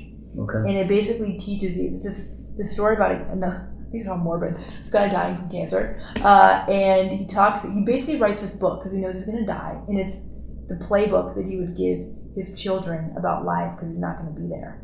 And the thing about this personality is that this guy was incredibly ambitious and also miraculously playful and fun. So you get this like blend of this human who is just like really successful and like really enjoyed life along the way. Whereas like I think a lot of us kind of do one or the other. Like we just nail it in business, or we like go all in and like just chilling out and having a great life and traveling. And like I love both. You know, and so I think that's a really epic book. And I think a lot of people, I don't know, maybe people who know me wouldn't be surprised, given my really hardcore business kind of strategy background, that those would be the 3. But I think when you get your personal stuff right, like everything else in your life is incredible. And I can feel when I don't have my mindset like really on point, it affects business for me. It affects personal life. So I'm really big about how personal development will affect profit in my life. Yeah. So, No, I dig it. Love it. How do you goal set? how do I goal set? Ooh, this is always changing, you know? Right now, I used to okay, so I have a few different strategies. One, at the beginning of every single year, I set 3 huge goals that are so dang big that it would be a freaking miracle that they would even happen. Now, is that something you did before your year of fear project, or did that kind of happen right there? Okay, part of this, I'm gonna set a goal that scare the shit out of me. No, this happened after. This actually came from more of energy and vibration and some woo-woo stuff that I kind of got into. Because you can have anything you want. We just have all these beliefs about why we can't have it. And if you remove the beliefs, you'd be really surprised what you could bring into your life. And so I have a whiteboard in my room. And so I think as far as long term for me, I have an idea of where I'm going in the next couple of years. I don't really plan beyond that because too much changes. But at the beginning of every year, I think of 3 epic things, and I write them at the top of that whiteboard. And every day when I get up, I look at that whiteboard. So those 3 things, is it okay, if I hit these things, no matter what else happens, if these happens, it was an epic year? If these things happen, it's going to be a miracle. Yeah. This is just a reminder for me every day to think so much bigger than I'm thinking. And so that is just what I do at the beginning of every year. So I'm waking up and I'm staring at those every day. And so that's kind of one thing in general that I do. And I started doing this 2 years ago. And it's completely changed my life. Because I look at it, I don't know how many days we're into this year, but I've already looked at those goals hundreds of times. And I've got 4 of them up there right now, and I've checked off, I think, 3 of them. And it's I cannot, literally I want to fall over. I'm just I can't believe it. But it's just a reminder to me to always think bigger, right? So even if they don't happen, it's okay. But I want this reminder every day to think bigger. And that's a big visioning piece. But the other thing that I recently started doing is I don't plan more than 90 days out. So I plan my life in quarters. So I have the things I want to do in the next 90 days because that's long enough for me to have a plan, but short enough to account for the fact that many things are going to change. Because we think about, this is what I want to accomplish all year long. And then we just jack around because we think we have a whole year to do it. Well, if you got 90 days, you got to get started, and then at the end of 90 days, you can reevaluate. You can have that. This is what I want to do by the end of the year, but plan your life in 90-day increments. For me, it's been more powerful. It allows me to crank down my goals and just really focus and really focus on implementation. Because if not, you're just going to drag your feet. For me, I could be I want to make this much this year. I want to drive this much traffic to my website or whatever. And if it's this amount by the end of the year, I'm I can just drag my feet. But if I'm okay, well, if I want to do, 10K by the end of the year, what do I got to hit in 3 months to be on track for that goal? And that's what I focus on. And then at the end of 3 months, then I reevaluate. Because sometimes what I cared about in the beginning isn't what I care about in the end. So I think people set these really long-term, elaborate plans. And I'm let go of that. Just focus on the next 90 days because that feels like what I can work on right now. And if I don't get started, I can't lie to myself that I'm working on it because I'm not going to hit it in 90 days if I don't. So for me, that's worked really well. But also just being whatever is working for you because I haven't always done it that way, Yeah, that's very similar to what I follow too. Which is really ironic. Yeah. It's total 90-day hard because I found years is too much time. It's you've been at yourself all day, whatever. We get done with this interview, we're gonna write copy for 3-4 hours. But it'd be easy if we had this year plan to be okay, well, we've been working hard. Let's go have fun. Right? It's just there's too much time, right? But we know what the next 90 days look like and what we got to do to hit those goals, right? And in 90 days, so much can happen in your business or through the numbers we're looking at. New opportunities come up that you just can't predict for. And so I think what it helps me with is I quit wasting all this time building out this elaborate plan, and I'm just well, what can I do in the next 3 months?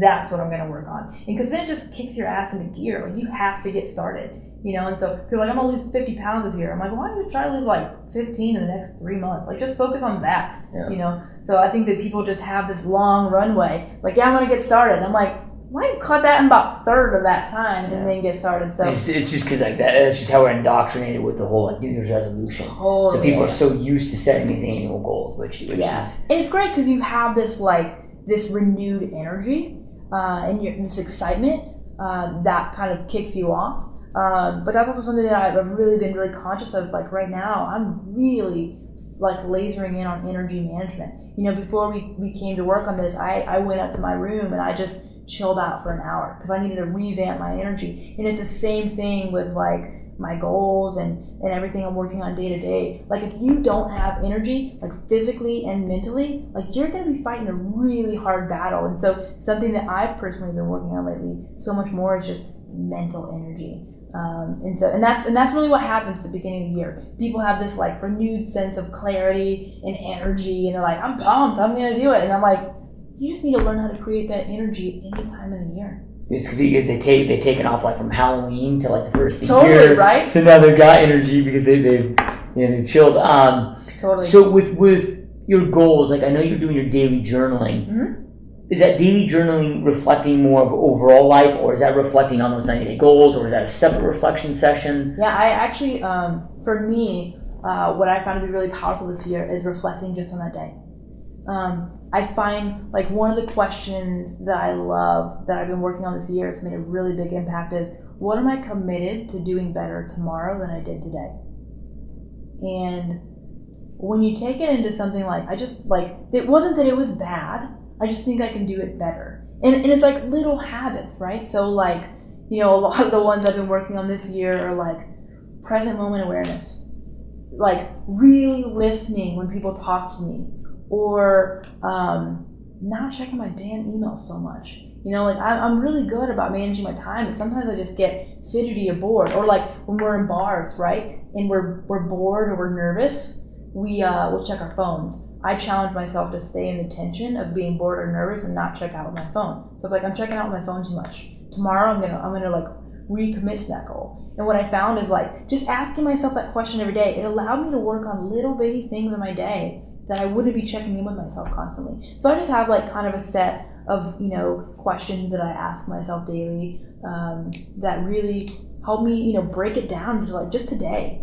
Because when we were talking about that last year, where it was like the problem was I just focused on the big stuff, and a great life starts with a great day. And if I can just focus on improving today, like and string a whole bunch of days together, then it's a week. Then I string a couple weeks together and it's a month. So I keep it really small and it's a reflection on that day, and what did I accomplish today? And what was, and some of those kind of things that are really important to me. And, and some of it's like, were there any lessons I learned today that I don't want to forget about this year? And so just having that all in one place and just sitting down to reflect on that has been ironically really powerful for me, because I think we hear all these habits of successful people meditate and they journal, and it seems so cliche. Well, they're cliche because they work. Like if you just study the trends like we do in business, like 10 successful people and they all journal and they all do this, find a couple of habits that work for you. And for me this year, it's been daily reflection and journaling has been a big one. And then creating a morning routine has been a big one for me. So they're not huge and they're not sexy, but that's not usually where the results are in business or life. Yeah, there's God, what the hell is the book? It was written by Tim Ferriss, and it was like 4 Hour Work Week. No. It was a more recent book, but it was Daily Rituals. So it's called Daily Rituals, where he studied like the 500 greatest minds. That's awesome. So like Voltaire and like all these, just Isaac Newton, all like the greatest minds. Or at least that he felt were the greatest minds, but they're pretty much all the greatest minds that right, yeah. But he went hardcore on each one of their daily routines, and he saw the obsession that they had with, because it put them in the right mindset, the right physiological mindset, and everybody's different. Totally. Like for me, like I have to I got to work out in the morning. Totally. But I know people that like, dude, workout is the worst thing for them to start the morning. Like they need to start it with meditation and other forms. Like me, I can't meditate until I've worked out. Yeah. And everybody swaps it, but just find that routine that works for you. So, dude, I mean, you're somebody that's leveled up in a huge element of your life at such a young age, but you were forced to grow, not really, I don't want to say forced, because you weren't forced, you chose to learn a lot of really valuable lessons at a young age that would later help me navigate life quicker and smarter than other people. Well, you were given the opportunity, but you also made the conscious choice, to take those and learn from those. Because a lot of people, we were kind of talking about this last night, there are so many people that you got either the victor or you got the victim. And a lot of people are like, oh, well, because of this, now I'm going to have to pour me for the rest of my life. And you've chosen to level up. What do you feel like, because leveling up is very difficult. It's hard. You know, like It's for me, very it's hard. like, people are like, what's the hardest thing that you've done in your life? You know, you've overcome alcoholism, you've overcome obesity, you've been homeless living in your car to now, you know, making, you know, not that I'm, you know, this uber rich guy, but, you know, doing okay for myself. You know, like you overcome this stuff. Like, what's been the hardest part? I'm like, the hardest part is with the leveling up of just like every time it becomes this really lonely world. Yeah. You know, right? Like where it's tough because every time you level up, you're like, okay, well, I'm with these people when I'm here, and then I've leveled up. So then it gets to the point where you almost can't relate with them now. Yeah. You know, but their love, you know, whatever it may be, and then, you know, there's a lot of different elements that happen with it, or like these old careers you spend 10 years chasing. You're like, wow, I've been leveling up so much in my life, this no longer challenges me. Yeah, exactly. You know, and then you got to make those tough decisions. What do you feel has been probably the most challenging through leveling up in life and just being so intentional on creating this epic life? Like, what's been, because there's obviously so much great that's come from it.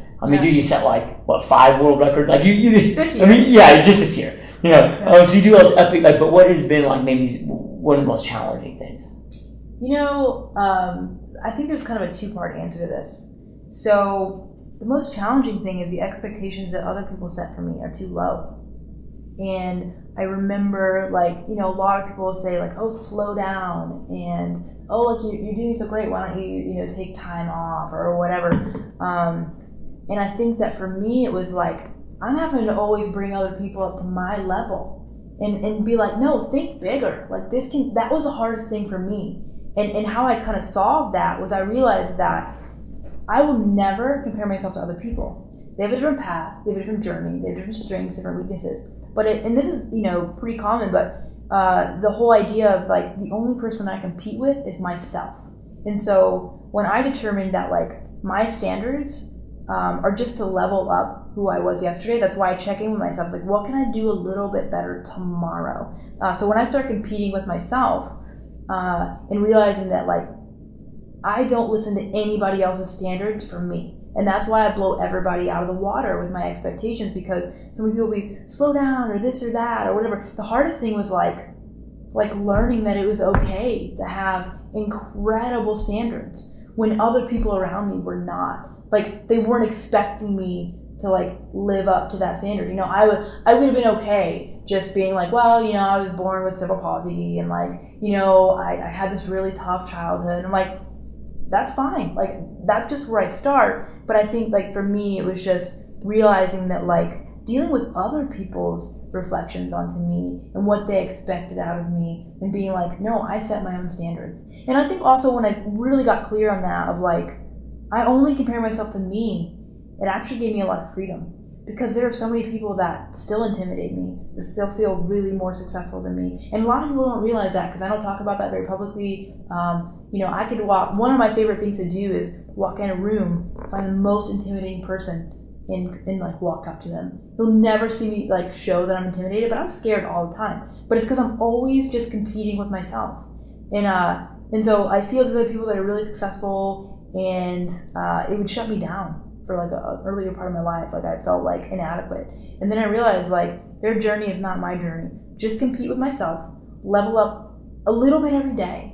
Just focus on what I can do in my journey, and don't listen to what anybody else says about my journey, because that's what really made me like, I'm known for just being like an epic overperformer. Like, I am obsessed with blowing minds, and I only got that way because like I don't care if you say like, if someone tells me like I want to double sales, I'm like, that's your goal? I'm like, all right, well, great. Well, you know, my starting point is doubling your sales. And then where I really want to hit is I want to triple your sales. And that's like how I think. But it only kind of got there by just letting go of what other people expected of me and being like, I can live life to whatever standard I want.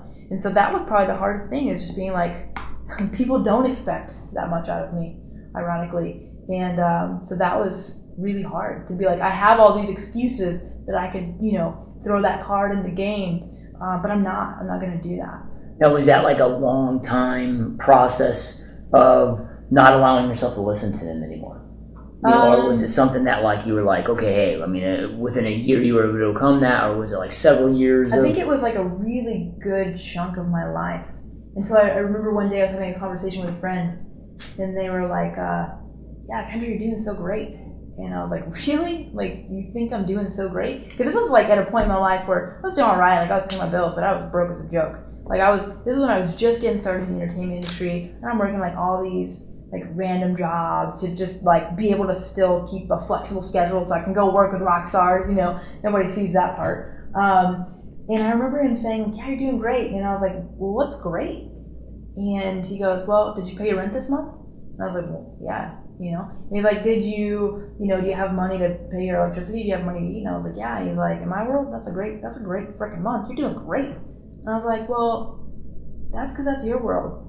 And my expectations are so much higher than that. And I think I realized in that moment that if I ever let anybody's expectations dictate my action, I would never be great.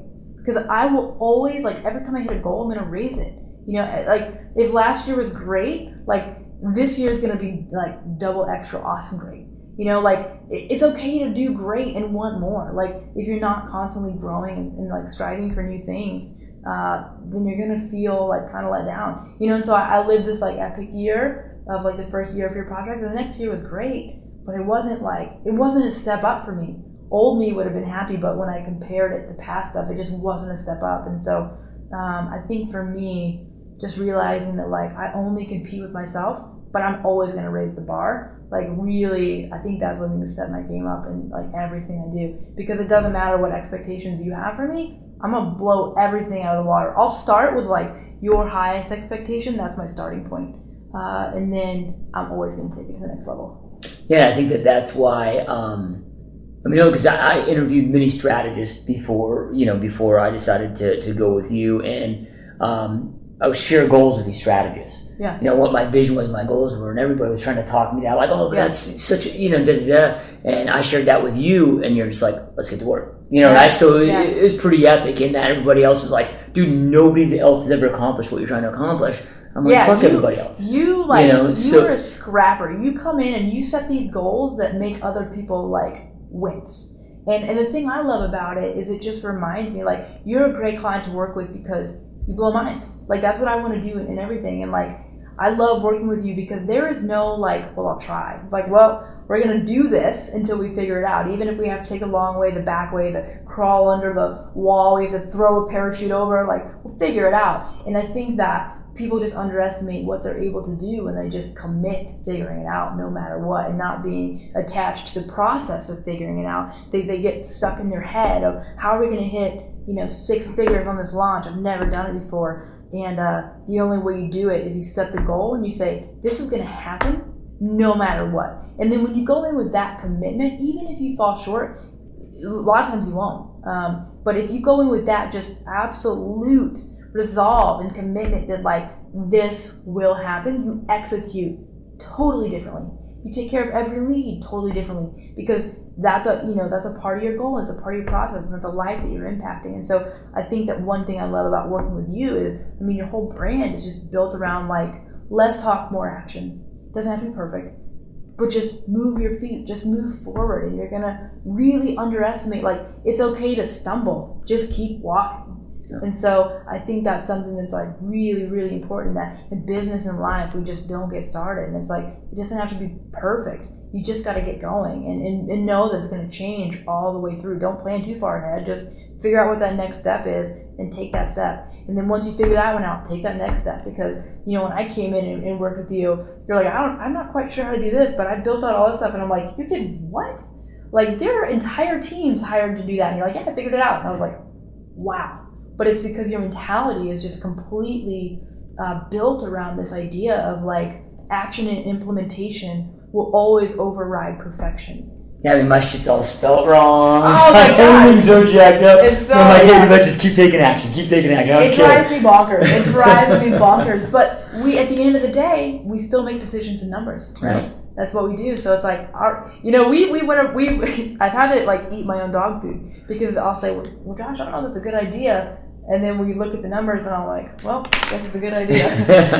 So yeah, and that's your brand and that's what works for you. And we only know that because we look at the numbers. Yeah, man, I think that is so critical because one of the questions I get a lot of times too is Josh, how do you pick a coach? Yeah. Like, how do you decide? And a lot of these are realtors, right? Well, Yeah, Josh, how do I go pick a whatever? And I'm like, dude, you got to get clarity on what you want. You got to know what your strengths are, what your weaknesses are. For me, I'm not one of those okay, I'm going to go focus on my weaknesses so I can improve them. What I'm going to go do is hire somebody that's badass. Yeah. That their God-given strengths are my weaknesses. Totally. So I'm the ready, fire, aim, and you're the ready, aim, fire. Yeah. So I'm you aim for me, and I just, so it works out really good. So, totally. I think that's so critical, having that clarity of what you truly need in that strategist, and that consult. So speaking of that, because I got a couple last questions for you before we wrap up here, and I know that you're not taking on a lot of clients. Right. However, if any of our listeners out there want to reach out to you, want to speak to you about strategy, want to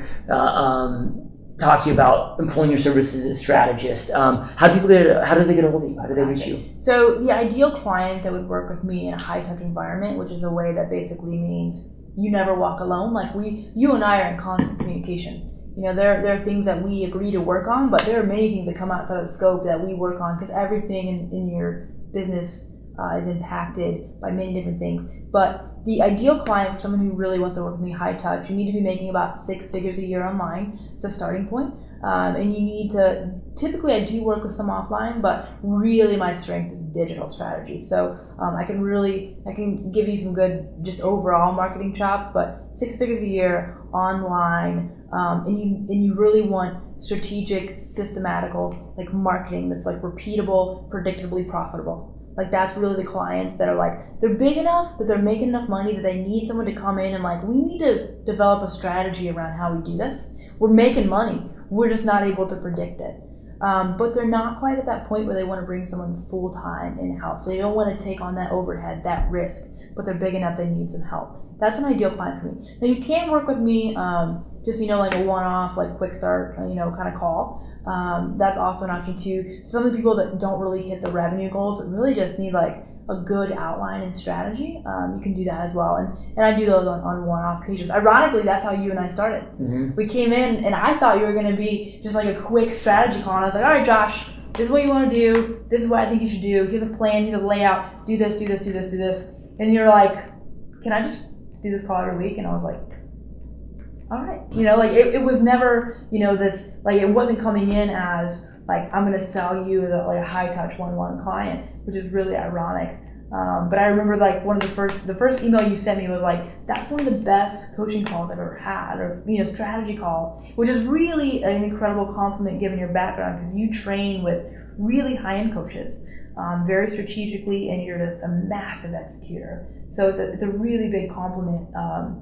And so that was really, really fun for me because I was like, that's awesome. Because this guy is he's really rocking it. You were doing great before we started working together, but you just kind of want to tighten up that container. So that's a lot of the clients that I find come to me is we're doing good, we're making money, but we're just kind of shooting from the hip. And I need to put together a system and start getting some of these numbers. So that's really kind of what I start with. And like I said before, I don't even have a consulting website right now. I just do referral, because I believe your next client comes from the client you have right now. So do a really badass job on what you're working on, and that will be your next lead. So if you want to shoot me an email, my own personal blog is heykendra.com. So just Kendra at heykendra, shoot me an email, tell me what you're working on, and I can tell you if I can help you with that. If not, I'm a pretty big, deep well of resources, and I can say, well, that's not something that I work on or that I feel I could really improve for you, but go check this out. So that's something too that I really like to do is if I can't help you, I'll usually try and point you somewhere. Yeah, awesome. Yeah. All right, dude. So let's say you relocate to a new place, or you get yourself in a position where something happens and all this goes away. Yep. Right? And you're having to start from scratch, rebuilding everything that you built, but zero resources, right? Mm-hmm. But you've retained everything that you know. You got this PhD, yep. Up here. What do you go out there and do? What's the first few things that you go out there and do immediately to rebuild what you built? Gotcha. So here's a mistake I made earlier in my life. A lot of people say follow your passion. well, do you want to get paid? Like, because like the thing is, like, I'm all for following your passion, right? But think about this: if I were starting completely over again, I would think about, what do I enjoy doing? What am I good at, and what are people willing to pay me for? And what's the intersection between those three? Because usually what happens is people say, well, I like this and I'm good at it, but nobody's willing to pay you, right? Or people will say, well, I like this and people are willing to pay me for it, but you're not good at it. Like, they usually have two of those circles, but not all three. So think about, what do you like to do? What are you actually like badass at and good at? And what are people willing to open their wallets for if I were just completely starting over? And I would look at the intersection of those. And because a lot of people go after passion, and don't get me wrong, I love, many things. But when I realized that so many people started asking me to like do what I'm doing, I was already doing in other businesses, like, how do you systematically do your marketing so that it's repeatable? Like, people are like, can I hire you for that? Like literally, they're like, can I hire you? And I was like, you're the third person this week that has like passionately asked me, can you hire me? And the thing is, like, I've really loved marketing for a long time, but it wasn't like my all in. Like, I wasn't building my life around being a strategist. I actually wanted to monetize my personal blog. And that wasn't originally how it started, but then eventually I was like, oh, I'm a strategist, like, I want to monetize this blog. And then when I started working through that process, I was like, this is not a niche I want to be in. And I was like, I'm good at it, and like, I like it, but nobody's willing to pay me for this. And so it was hard. I was just like, this is so much fun for me. But what I realized is, like, when I found something that I was good at, that I really liked and people wanted to pay me, by doing that, I could make more money and get more bandwidth into my life so that I could do this side project like as fun, and it could be a fun thing, and I wouldn't have to bang my head against the wall. So a lot of people ask me, well, what are you going to do with your personal blog? And I'm like, that's just fun. That's a test ground for me. I like to break things. I like to try new strategies and these different things like that. And right now, and maybe that'll change later. Maybe I'll decide to monetize it. I don't know. But when I really found that intersection between those three, and people were like, wow, like, they were just like, that's incredible how you think that way. Even in out with friends, I'll talk about like I have a whole system around how I journal, and like, I'm very strategic about it. They're like, show me how you do this. Like, show me how you build these systems in a way that are efficient. And it was like, they were like, really, like, their mind was blown. And I was just like, I don't see why this is a big deal. Like, I think this way all the time. But when I realized that, when people were like, let me pay you for that, I was like, okay, well, maybe I should stop trying to monetize this blog that I'm like hitting my head against the wall so much with, and just realize that, like, by succeeding with, really going all in on marketing, I can make better money and free up more bandwidth in my life so that, like, I can have that fun hobby on the side. And I think that was a big turning point for me, is realizing that, like, that intersection is really important. Passion is important. You have to like it to really, like, I love marketing. But when I realized, like, yeah, I love marketing, it's great, and people want to pay me for it, and like, by doing this, I create more, like, I make more money now, and I do more badass, like, awesome things on the side that, like, I could have never done if I was still trying to monetize the side blog. Because my fun blog is about, like, adventure and experiences and, like, all these different just, like, fun things. And, like, I do more stuff now for that than I would have ever done. And so I think that that's a really important thing that people need to think about, and pay attention to when people are like, can I pay you? Like, literally, they're like, what do you cost? When people were just like begging to pay me, that was like a wake up moment for me. Yeah, love it. Yeah.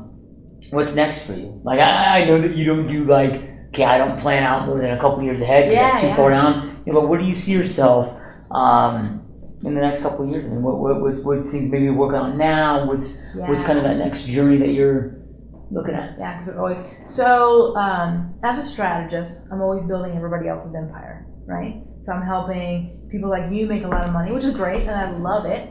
But I want to take my skills and kind of build a side project, maybe go back to that blog or whatever and have a longer term goal. But for me right now, it's just continuously leveling up kind of my income to create freedom in my life so that I want to make a little bit more and work a little bit less. And I have like specific amount of hours I want to work a week and what I want to make. And when I hit that, like for me, that's a big goal, and it's big.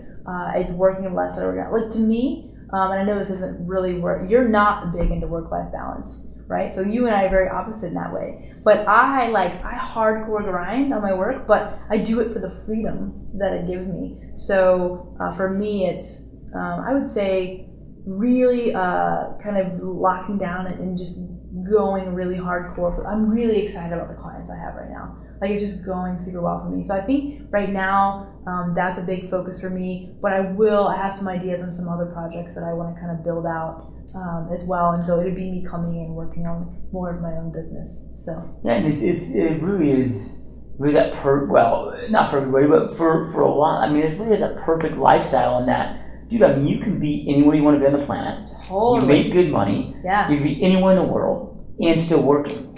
But I realized that like that decision only came because I left that job. Remember, I was freaking terrified. 10 years I was of a dream that you decided to peace out on. Because I had to think about where I was going long term, and you know what I realized is I was like, I want to work from anywhere in the world.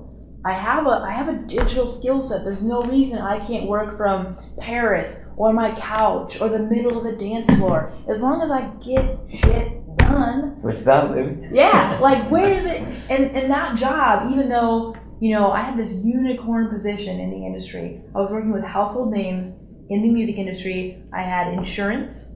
I had more paid vacation than I've ever had. I never even had a freaking paid vacation. I never even had a job that gave me that because I was working in the industry. I had this like really awesome, swanky, cool culture-filled office in Austin, and it was a great job. But I had to take this big leap of faith where I was like, this is where I'm at, but it's not supporting where I'm going. And making that decision completely changed the game for me. You know, this year alone, I've upped my income by 57%. And like, I came into working in the online world already with a pay raise. But just even this year alone, I'm like, man, I would never have the freedom that I have today without realizing like, this is where I'm at, and that's great, and I'm very grateful for it, and I'm very proud of it. But when I had that realization that where I was at was no longer supporting where I wanted to go, I had to make some really tough decisions, and it was terrifying.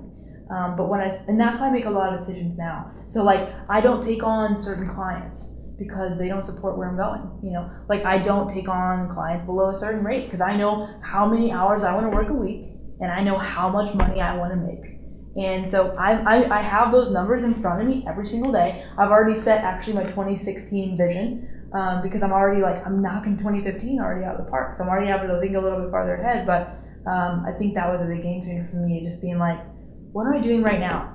Is these decisions I'm making every day taking me where I want to go? And for me, it was like just a couple years, like a year or two. It wasn't like 10 years down the road because that's just too far out to plan. So, but for me, it was like, what I want to do in the next year. For me, I was like, I want to travel the freaking world. I want to be able to, I work from airports. I got paid to fly here. Like, because I'm on a plane working, and that's the thing too, is people don't realize like I travel a lot, but I work like very structured. You know, so it's like I get paid to fly, I get paid to hang out in airports because I work on client work. Granted, I'm head down, like I'm crazy focused, headphones in, like probably a lot of caffeine, like I'm in the zone, you know, but like I get paid to travel now. I mean, I got paid to come out here and hang out with you and go to like incredible places, work with incredible people, but that would have never came about if I didn't really start making decisions from a point of like, yeah, I'm scared, like leaving this position is scary. And so I think like your goals are going to be so big that you're not going to be prepared to do what you need to do them. And it's something that I'm still always having to gut check myself, you know, like the goals and the plans I have for myself right now are terrifying, but if they're not good enough, they're not big enough, you know. And so if you don't want to throw up over yourself a little bit, think a little bit bigger and start making decisions on, is this like, if this same trajectory didn't change in 6 months to a year, where would I be? And I was like, that's not where I want to be. And so that was a big change for me that really gave me the freedom and flexibility. If you would have told me a year and a half, 2 years ago, that I would get to go to the places that I go to, hang out with like wicked smart people, and have so many experiences and freedom and flexibility. Don't get me wrong, I work my freaking butt off. I work probably harder now than I worked then, but there's a sense of like freedom and flexibility that I have and fulfillment that I wouldn't have had in the last position that I was in. And it's a different feeling. Like when you work for yourself and you're working, you work hard because it's like you're choosing to do it compared to somebody else. And you got to be here. You got to. It's just it's pretty dope.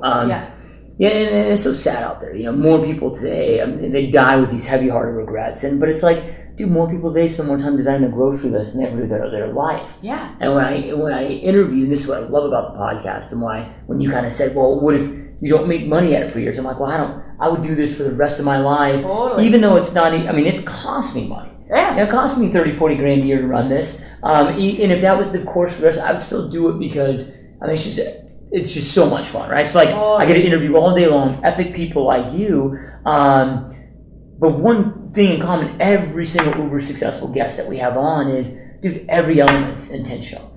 They goal set, they reflect, they're paying attention, they're leveling up. There is no life isn't lived lackadaisically. No, I think it's like this foundation that like a lot of people, it's like, man, you're like really self-aware. And I'm like, this is just everyday life for me. I'm always checking in. I'm always working on morning routines. I'm always looking at my goals. I'm always being like, where can I improve just a little bit? And I think too, it's like, I'm very grateful for where I'm at. It's not just about chasing the future. Like, I think that's something that took me a little bit longer to kind of come into the last few years, is like, you can be chasing the future and love where you're at.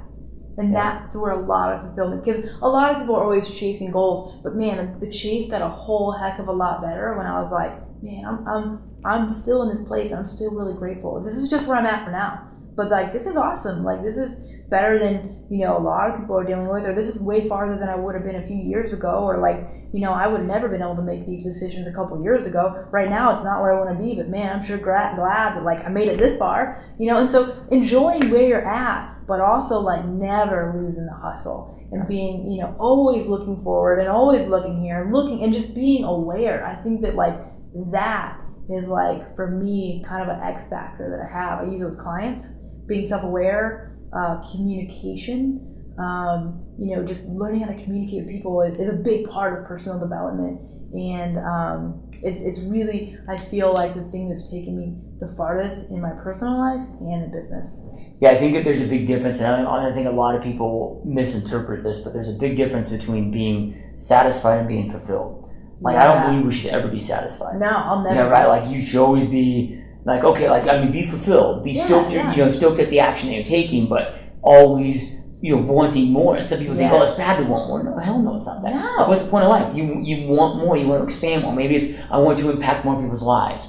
Or maybe it is, I want a bigger jet. I mean, I'm not going to judge anybody based on what they want, but for me, like, maybe you want more free time to do other projects, and never apologize for wanting more. Always be grateful for what you got, but never apologize for wanting more. Because when you stop having this yearning, this desire, like, I just feel stale, and so I think that like that was a big thing that I kind of somehow ended up in me early, where I was like, I'm just always gonna, and I think a lot of that, looking back now as I reflect, I think a lot of it comes from growing up with, very meager beginning. I was just always like, this is never gonna be the way it is when I get older. I'm gonna like hustle, and I'm gonna make sure that like I create all these opportunities for myself. But I think that prematurely, before, I used to be like very into the future, like, oh, I gotta go more. But then eventually I found like I'm a little bit unfulfilled because I'm always looking at the future.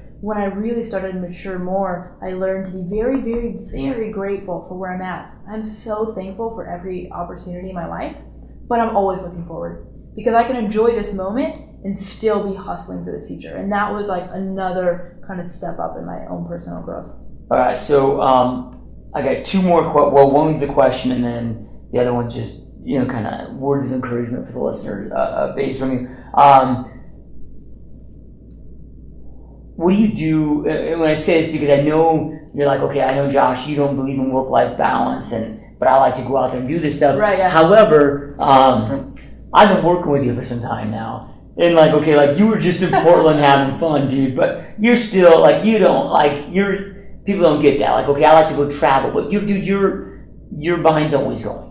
You know, right? Like you're in Portland on vacation, you're still like, oh, Josh, this ad copy needs to be like you're always on it. So like, what do you do, to relax? What do you do to kind of have a shut off switch or relax from it? Or do you strive for that? Do you ever relax, or is it just more of the need for the change of environment?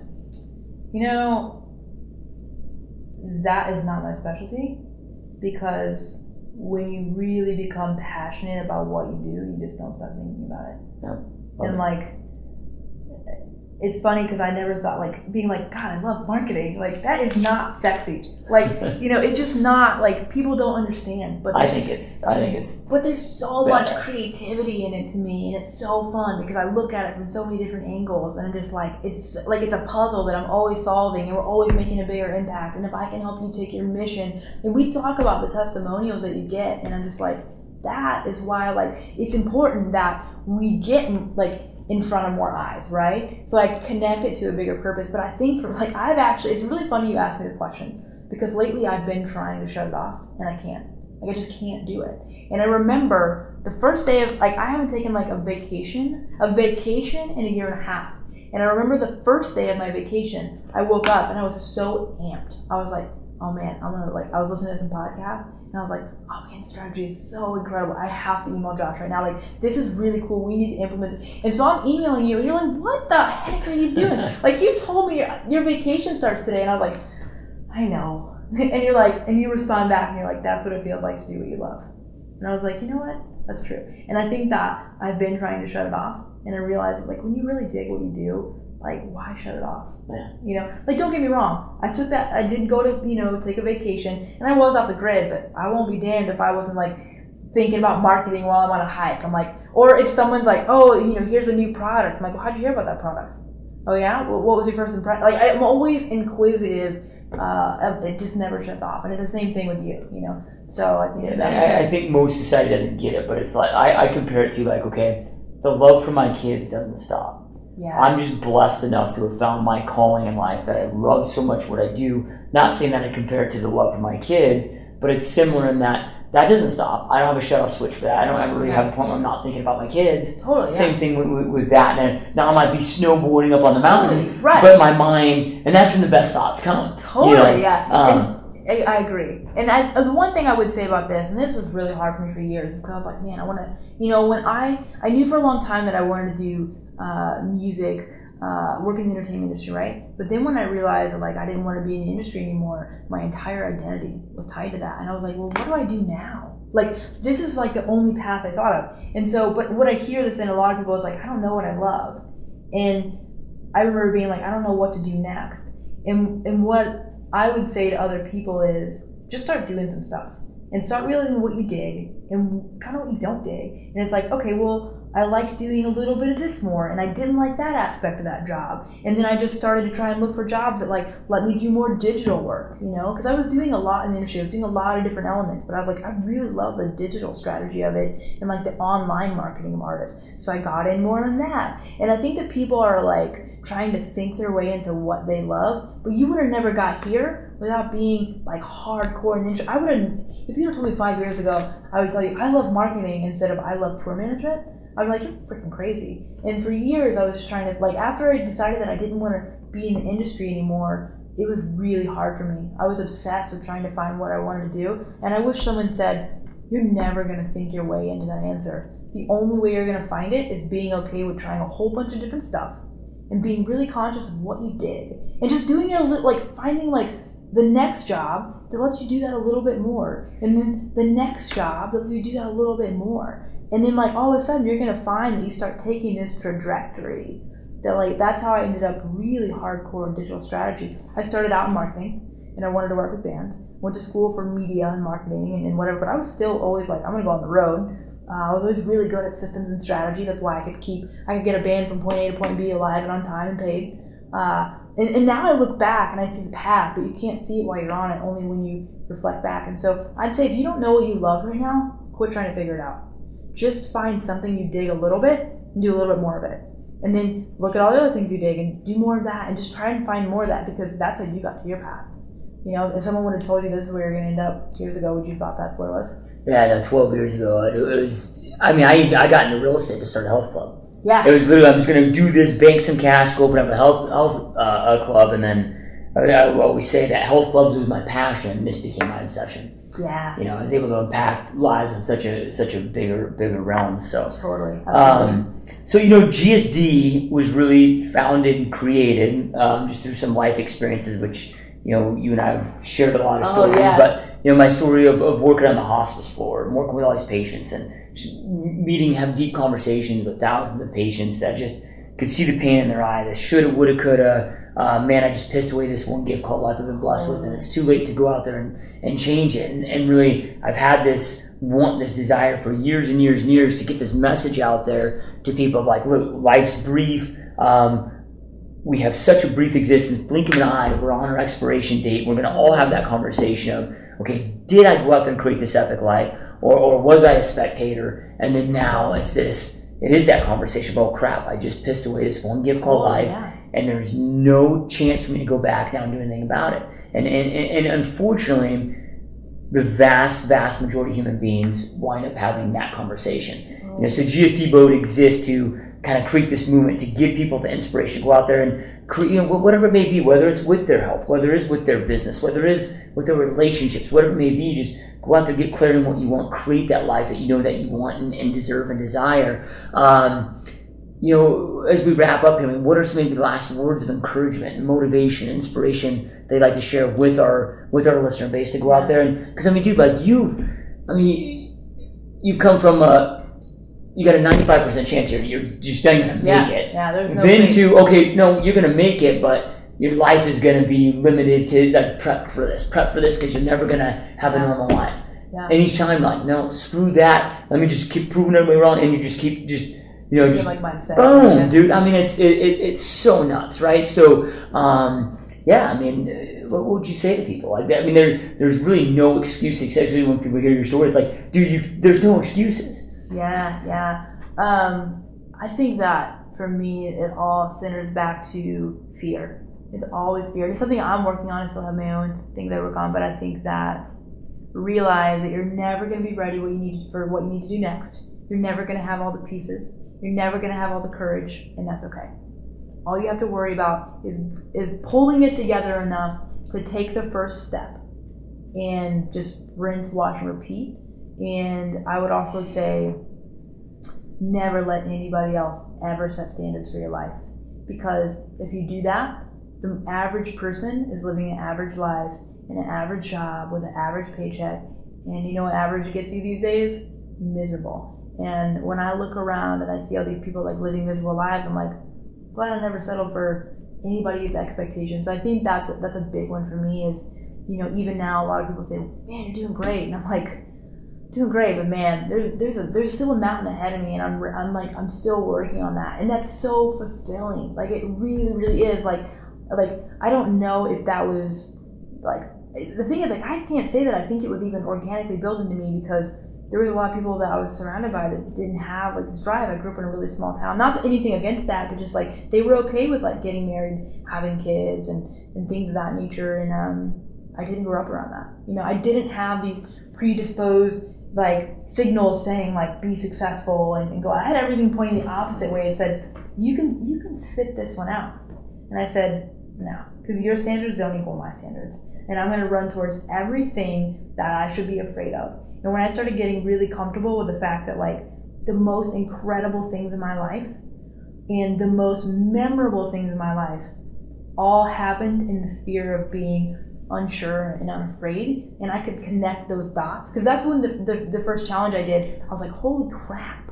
I look back at this year and I was like, every time I did something epic, I was terrified. And so I think that's a big thing, is like, get used to fear, because if you're going to live a remarkable life, you're not going to be comfortable. You will never be comfortable. So be okay with that. Be okay with the fact that like, I'm terrified, and so I think that getting comfortable with that will echo into every area of your life, in your health.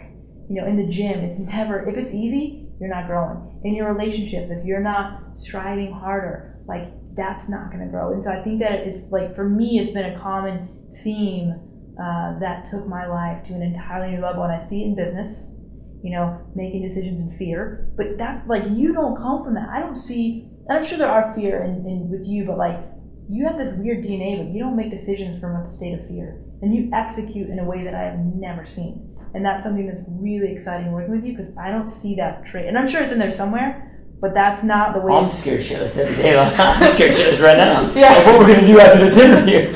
Yeah. If they see like the budgets that we work with, I mean, it's astounding, But I think that like getting comfortable with getting uncomfortable will change your entire life, in your personal life, in your business life, and never let anyone tell you that like you can't do anything you want. You can do anything you want to do. If I had science against me, you're all right. Yeah. So yeah. I love it. And it truly does seem to be that bridge between average to greatness, and that's fear. Yeah. Overcoming that fear. And the grind and the push, And so I definitely agree. Yeah. Well, it's been an absolute pleasure having you on, and stoked. to our listener base, to our guests out there that are watching the show, like we end every single episode with information without implementation is delusion. Totally. So you guys just, I don't know where we're at, Aaron. We're at 2 hours. Yeah, exactly. Oh my god! So I go so quick. Wow, that's so crazy. Yeah, I would just find something this week that makes you uncomfortable. Something in your business. It can be in your personal life. Just make it a point to find something that makes you like really like tighten up a little bit and learn, like sit in that tension, and just, it can be small. Anything that makes you uncomfortable. And when you live through that moment, just find another one. And then over time, you're going to build this muscle up to where you can start making decisions like this guy. Yeah. And you guys too, you guys hit me up, and not all of you, but I get this question around probably 5 times a week from 5 of you of, again, Josh, what do you do for your information? Well, dude, you just heard from who I hire, who I employ, who I personally stroke a check to train me and teach me. So if you're not implementing some of the shit you learned here, dude, just don't tell me about it, because I'll slap you around. No, but information without implementation, you guys, is delusion. Take some information that you learned today, get implementing, keep kicking ass. And Kendra, thank you so much again. I'm stoked to be it was back. an absolute honor. And now we got some crazy we got some work emails to write Yeah, and some we got some sequences work to to create. So peace out, you guys. Thanks again, and keep creating an epic day and an epic life.